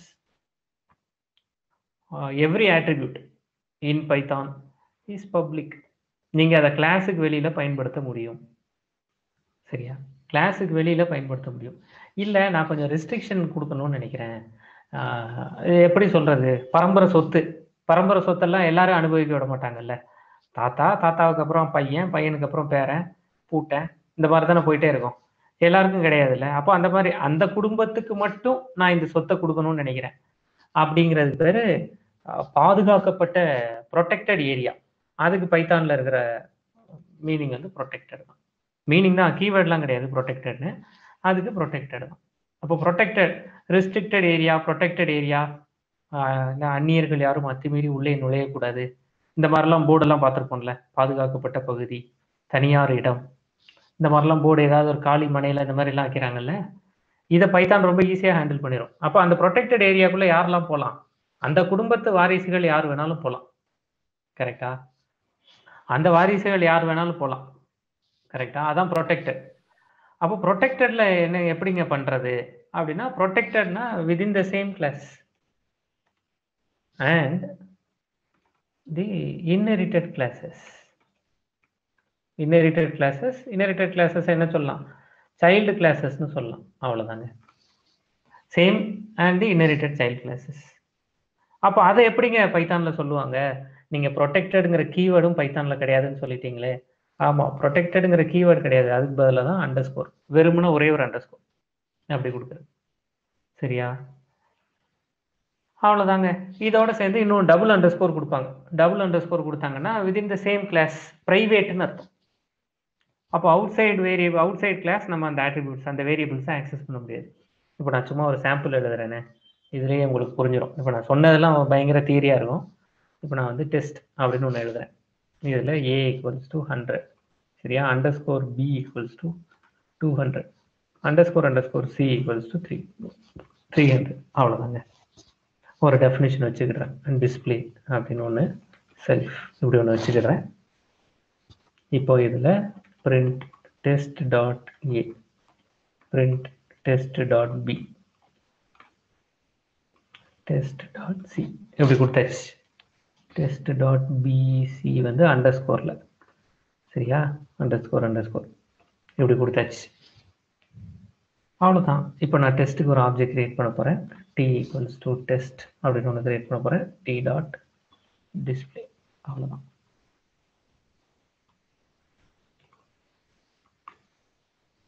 100 200 300ன்னு வந்துருச்சு, எந்த பிரச்சனையும் இல்லை.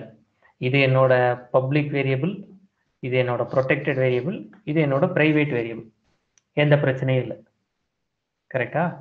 இப்போ இந்த கிளாஸுக்கு வெளியில இப்போ பாருங்களேன், பிரிண்ட் டெஸ்ட் டாட் ஏ அப்படின்னு இப்படி பிரிண்ட் பண்ணி பார்க்க போறேன். இதை கமெண்ட் பண்ணிக்கிறேன் இப்போதைக்கு. Line number 11 test dot A வருதா அப்படின்னு பார்க்க போறோம். வந்துருச்சு. டெஸ்ட் டாட் அண்டர்ஸ்கோர் ஏ அண்டர்ஸ்கோர் ஏ அண்டர்ஸ்கோர் பி அப்படின்னு கொடுக்குறேன். 200 வந்துருச்சு. அண்டர்ஸ்கோர் அண்டர்ஸ்கோர் சி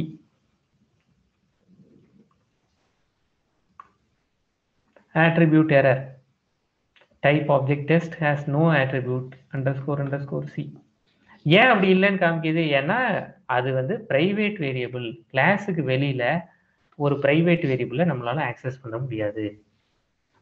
அப்போ எந்தெந்த டேட்டாலாம் ரொம்ப செக்யூர்டா இருக்கணும்னு நினைக்கிறாங்களோ அதெல்லாம் இப்படி அண்டர்ஸ்கோர் அண்டர்ஸ்கோர் கொடுத்து வச்சுக்கலாம். இது புரியுதா? அப்போ இதுக்கு ஏதாவது வழி இருக்காங்க? இந்த மாதிரி அண்டர்ஸ்கோர் அண்டர்ஸ்கோர் கொடுத்து நீங்க வச்சுக்கிட்டீங்கன்னா இந்த மாதிரியான பிரைவேட் வேரியபிளை ஆக்சஸ் பண்றதுக்கு ஏதாவது வழி இருக்கா? வழியெல்லாம் இருக்கு, அதை அடுத்து பார்க்கலாம். இது வரைக்கும் சொல்லியிருக்கிறது புரியுதா? அவ்வளோதாங்க.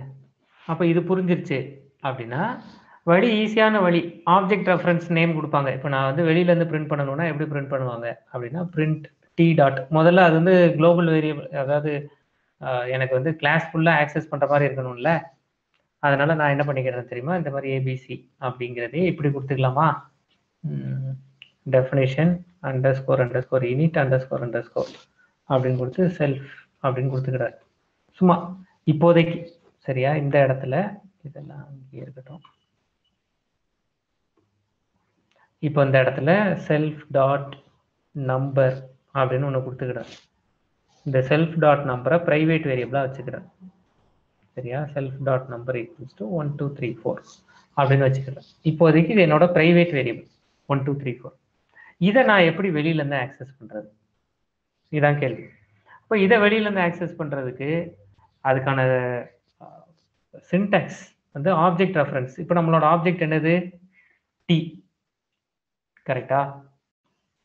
ஆப்ஜெக்ட் ரெஃபரன்ஸ், அதுக்கப்புறம் உங்களோட class name, object reference dot underscore underscore class name test underscore underscore X. எக்ஸா நம்பரா? நம்பர். அவ்வளோதாங்க.